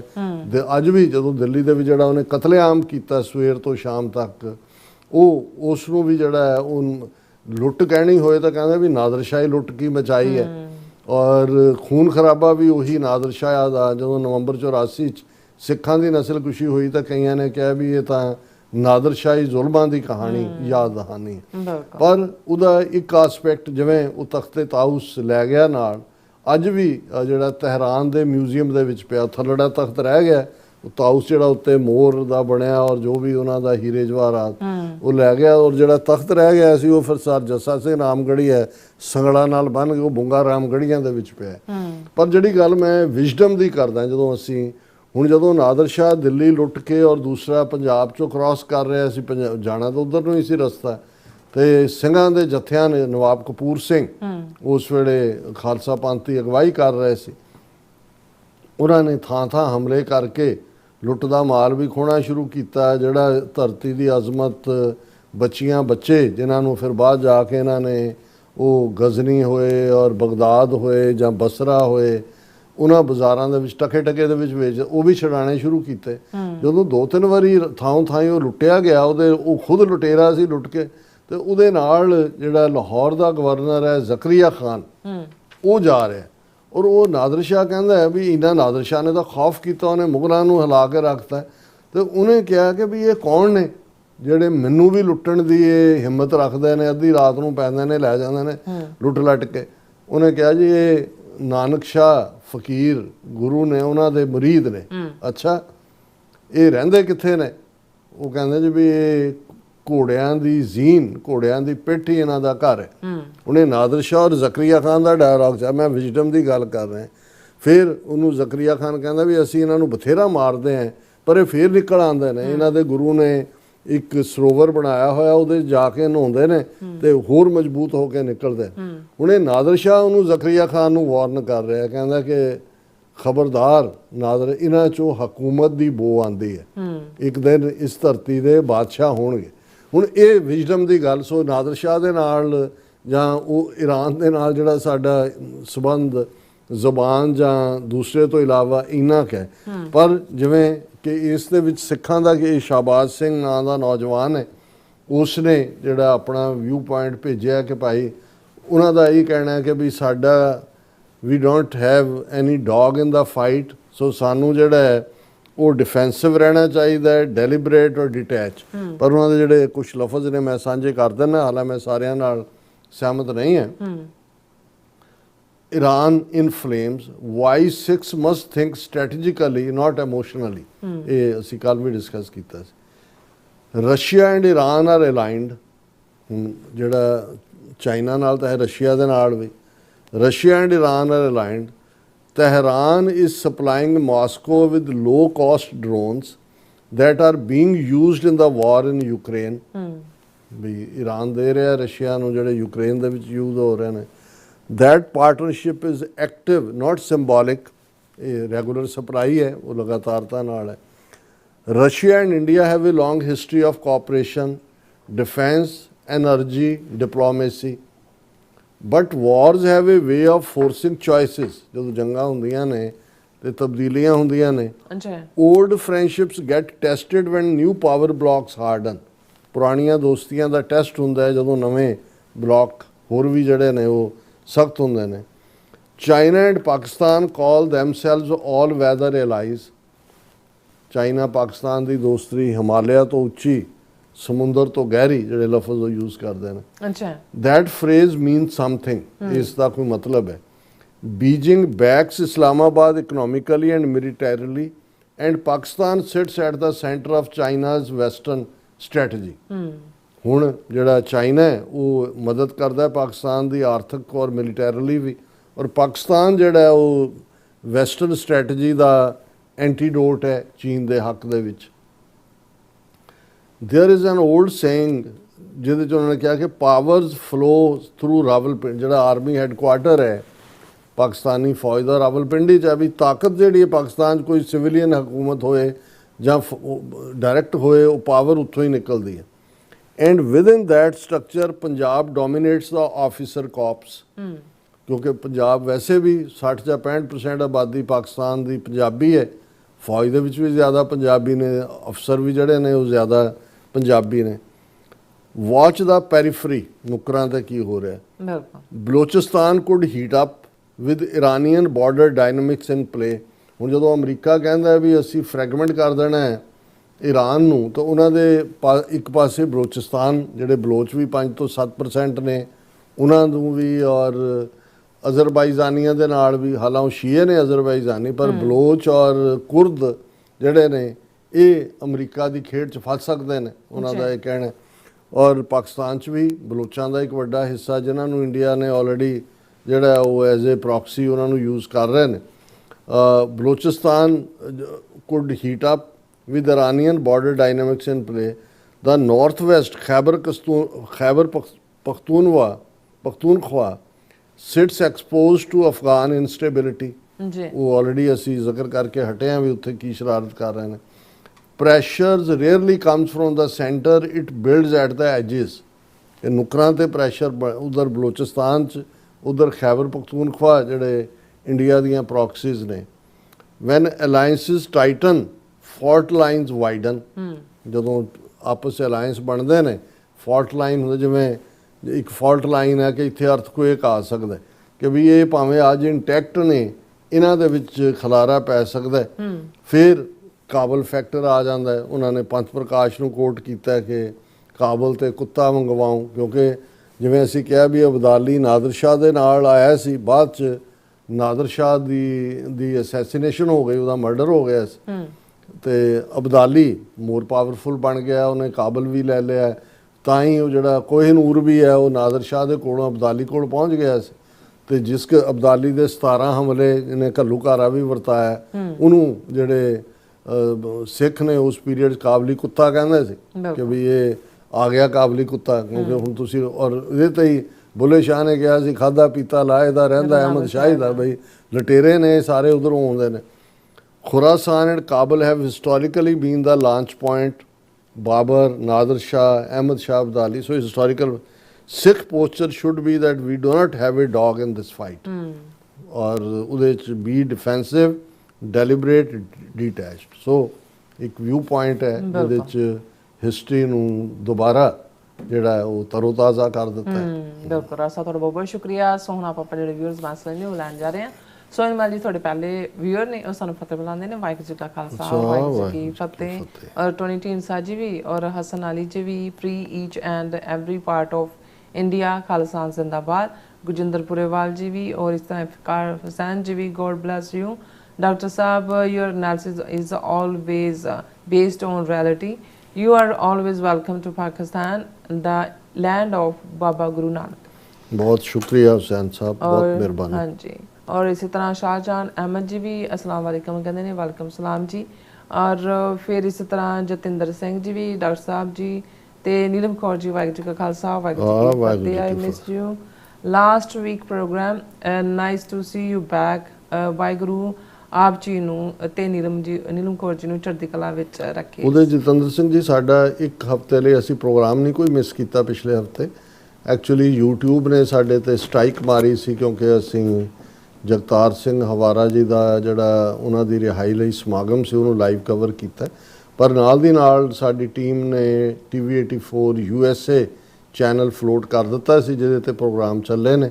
ਤੁਸੀਂ ਬੈਕ ਡੇਟ 'ਚ ਜਾ ਕੇ ਉਹ ਪ੍ਰੋਗਰਾਮ ਵੀ ਦੇਖ ਸਕਦੇ ਹੋ। ਬਹੁਤ ਮਿਹਰਬਾਨੀ। ਹਾਂਜੀ, ਖਾਲਸਾ ਦੇਸ਼ ਪੰਜਾਬ ਜੀ ਵੀ ਔਰ ਇਸੇ ਤਰ੍ਹਾਂ ਅਡਬਰਕਰ ਜੀ ਵੀ, ਇਹ ਵੀ ਕਹਿੰਦੇ ਗ੍ਰੇਟ ਡਾਇਲੌਗ ਬਾਈ 6 ਐਂਡ ਮੋਹਿਦ ਸ਼ਾਫੀਕ ਜੀ ਕਹਿੰਦੇ ਨੇ ਪਾਕਿਸਤਾਨ ਆਰਮੀ ਤੇ ਪਾਕਿਸਤਾਨ ਗਵਰਨਮੈਂਟ ਪ੍ਰੋ ਇਜ਼ਰਾਈਲ ਹੈ। ਔਰ ਹੁਣ ਆਪਾਂ ਜਿਹੜੇ USA ਵੱਲ ਚੱਲਦੇ ਹਾਂ, ਜਿਹੜੇ TV ਰਿਪੋਰਟ ਆਪਣਾ ਹੈਗਾ, ਉੱਧਰ ਵੀ ਸਾਡੇ ਵਿਊਅਰਸ ਦੇ ਕਾਫੀ ਸਾਰੇ ਮੈਸੇਜ ਨੇ। ਸੋ ਇਹ ਦੋਨੇ ਸਾਡੇ ਜਿਹੜੇ ਚੈਨਲ ਇਹ ਚੱਲ ਰਹੇ ਨੇ, ਤੁਸੀਂ ਸਾਨੂੰ ਦੇਖ ਸਕਦੇ ਦੋਨਾਂ ਚੈਨਲ ਦੇ ਉੱਪਰ। ਔਰ ਇੱਧਰ ਆਉਂਦੇ ਆਪਾਂ, ਸਾਡੇ ਕੋਲ ਮੈਸੇਜ ਆ ਗਏ ਨੇ। ਹਾਂਜੀ, ਸਾਡੇ ਕੋਲ ਹਾਂਜੀ ਬਲਜੀਤ ਫਰੈਜ ਜੀ ਵੀ ਔਰ ਵੜੈਚ ਔਰ ਇਸੇ ਤਰ੍ਹਾਂ ਹਰਪ੍ਰੀਤ ਸਿੰਘ ਜੀ ਵੀ ਔਰ ਇਸੇ ਤਰ੍ਹਾਂ ਗੁਰਵਿੰਦਰ ਮਾਨ ਜੀ ਵੀ ਔਰ ਇੰਦਰਜੀਤ ਸਿੰਘ ਜੀ ਵੀ ਔਰ ਇਚਪਾਲ ਜੀ ਵੀ ਔਰ ਫਿਰ ਇਸ ਤਰ੍ਹਾਂ ਕੁਲਦੀਪ ਕੌਰ ਜੀ ਵੀ, ਰਾਜਨਪ੍ਰੀਤ ਜੀ ਵੀ, ਧਰਮ ਸਿੰਘ ਜੀ ਵੀ, ਗੁਰਵਿੰਦਰ ਕੌਰ ਜੀ ਵੀ, ਅਮਰਜੀਤ ਸਿੰਘ ਸੈਣੀ ਜੀ ਵੀ ਔਰ ਹਰਮਨ ਪੰਨੂ ਜੀ ਵੀ ਔਰ ਸੁਖਜੀਵਨ ਬੱਚੂ ਜੀ ਵੀ, ਜਸਵੀਰ ਬਰਾਜ ਜੀ ਵੀ ਚੜ੍ਹਦੀ ਕਲਾ ਕਹਿੰਦੇ ਨੇ ਔਰ ਖਾਲਸਾ ਜ਼ਿੰਦਾਬਾਦ ਕਹਿੰਦੇ ਨੇ, ਸਾਡੇ ਫਤਿਹ ਵੀ ਬੁਲਾਉਂਦੇ ਨੇ। ਔਰ ਇਸੇ ਤਰ੍ਹਾਂ ਜਸਵੀਰ ਬਰਾਜ ਜੀ ਵੀ ਫਿਰ ਕਹਿੰਦੇ ਨੇ ਕਿ Khalsa Sikhs for justice Gurpatwant Singh Pannu Sahib ji, Khalsa freedom voting 2020 March on Seattle ਔਰ ਇਸੇ ਤਰ੍ਹਾਂ ਖਾਲਸਾ ਜ਼ਿੰਦਾਬਾਦ ਕਹਿੰਦੇ ਨੇ। ਔਰ ਫਿਰ ਇਸ ਤਰ੍ਹਾਂ ਜਸਕੀਰਤ ਸਿੰਘ ਜੀ ਵੀ, ਜਗਪਾਲ ਜੀ ਵੀ, ਉਪਸ ਜੀ ਵੀ ਔਰ ਰਾਜਵਿੰਦਰ ਕੌਰ ਜੀ ਵੀ ਔਰ ਇਸੇ ਤਰ੍ਹਾਂ ਸਾਡੇ ਕੋਲ जगदेव सिंह जी भी और नासिर चौधरी जी दुनिया पढ़ के कहते खालिस्तानियों को अस्सलाम वालेकुम वालेकुम सलाम जी भी और गुरप्रीत सिंह जी भी, नासिर चौधरी कहते सच लई गुस्सा और जगदीप सिंह जी भी शाबाश कोड वर्ड रखा है ਜਿਹੜਾ ਉਹਨਾਂ ਨੇ ਤਾਲਿਬਾਨ ਨੂੰ ਸਜ਼ਾ ਦੇਣ ਲਈ। ਬਿਲਕੁਲ ਟੀਜੇ ਜੀ ਵੀ ਔਰ ਇਸੇ ਤਰ੍ਹਾਂ ਅਨੂਪਾ ਜੀ ਵੀ, ਸਭ ਦਾ ਬਹੁਤ ਬਹੁਤ ਸ਼ੁਕਰੀਆ। ਸੋ ਇਸ ਤਰ੍ਹਾਂ ਆਪਣੇ ਵਿਊਜ਼ ਕੋਲੇ ਨੇ ਇਜਾਜ਼ਤ। ਵਿਊਅਰ ਸਾਡੇ ਪ੍ਰੋਗਰਾਮ ਦਾ ਸਮਾਂ ਇੱਥੇ ਮੁੱਕਦਾ। ਤੁਸੀਂ ਆਪਣੀ ਰਾਏ ਤੇ ਸੁਝਾਅ ਸਾਨੂੰ ਭੇਜਣਾ ਭੁੱਲਣਾ ਸਾਡੇ ਇਸ ਪਤੇ ਤੇ SOS@tvrefortv ਤੇ ਅਸੀਂ ਆਪਣਾ ਪ੍ਰੋਗਰਾਮ ਲੈ ਕੇ ਫਿਰ ਦੁਬਾਰਾ ਤੁਹਾਡੇ ਸਾਹਮਣੇ ਹੋਵਾਂਗੇ। ਤਦ ਤੱਕ ਲਈ ਮੈਨੂੰ ਤੇ ਆਪਣਾ ਸਮਾਂ ਗਿਆ ਦੋ। ਦੇਖਦੇ ਰਹੋ TV ਰਿਪੋਰਟ। ਬੁਲਾ ਦਿਓ ਫਤਿਹ। ਵਾਹਿਗੁਰੂ ਜੀ ਕਾ ਖਾਲਸਾ, ਵਾਹਿਗੁਰੂ ਜੀ ਕੀ ਫਤਿਹ। ਰੱਬ ਰਾਖਾ।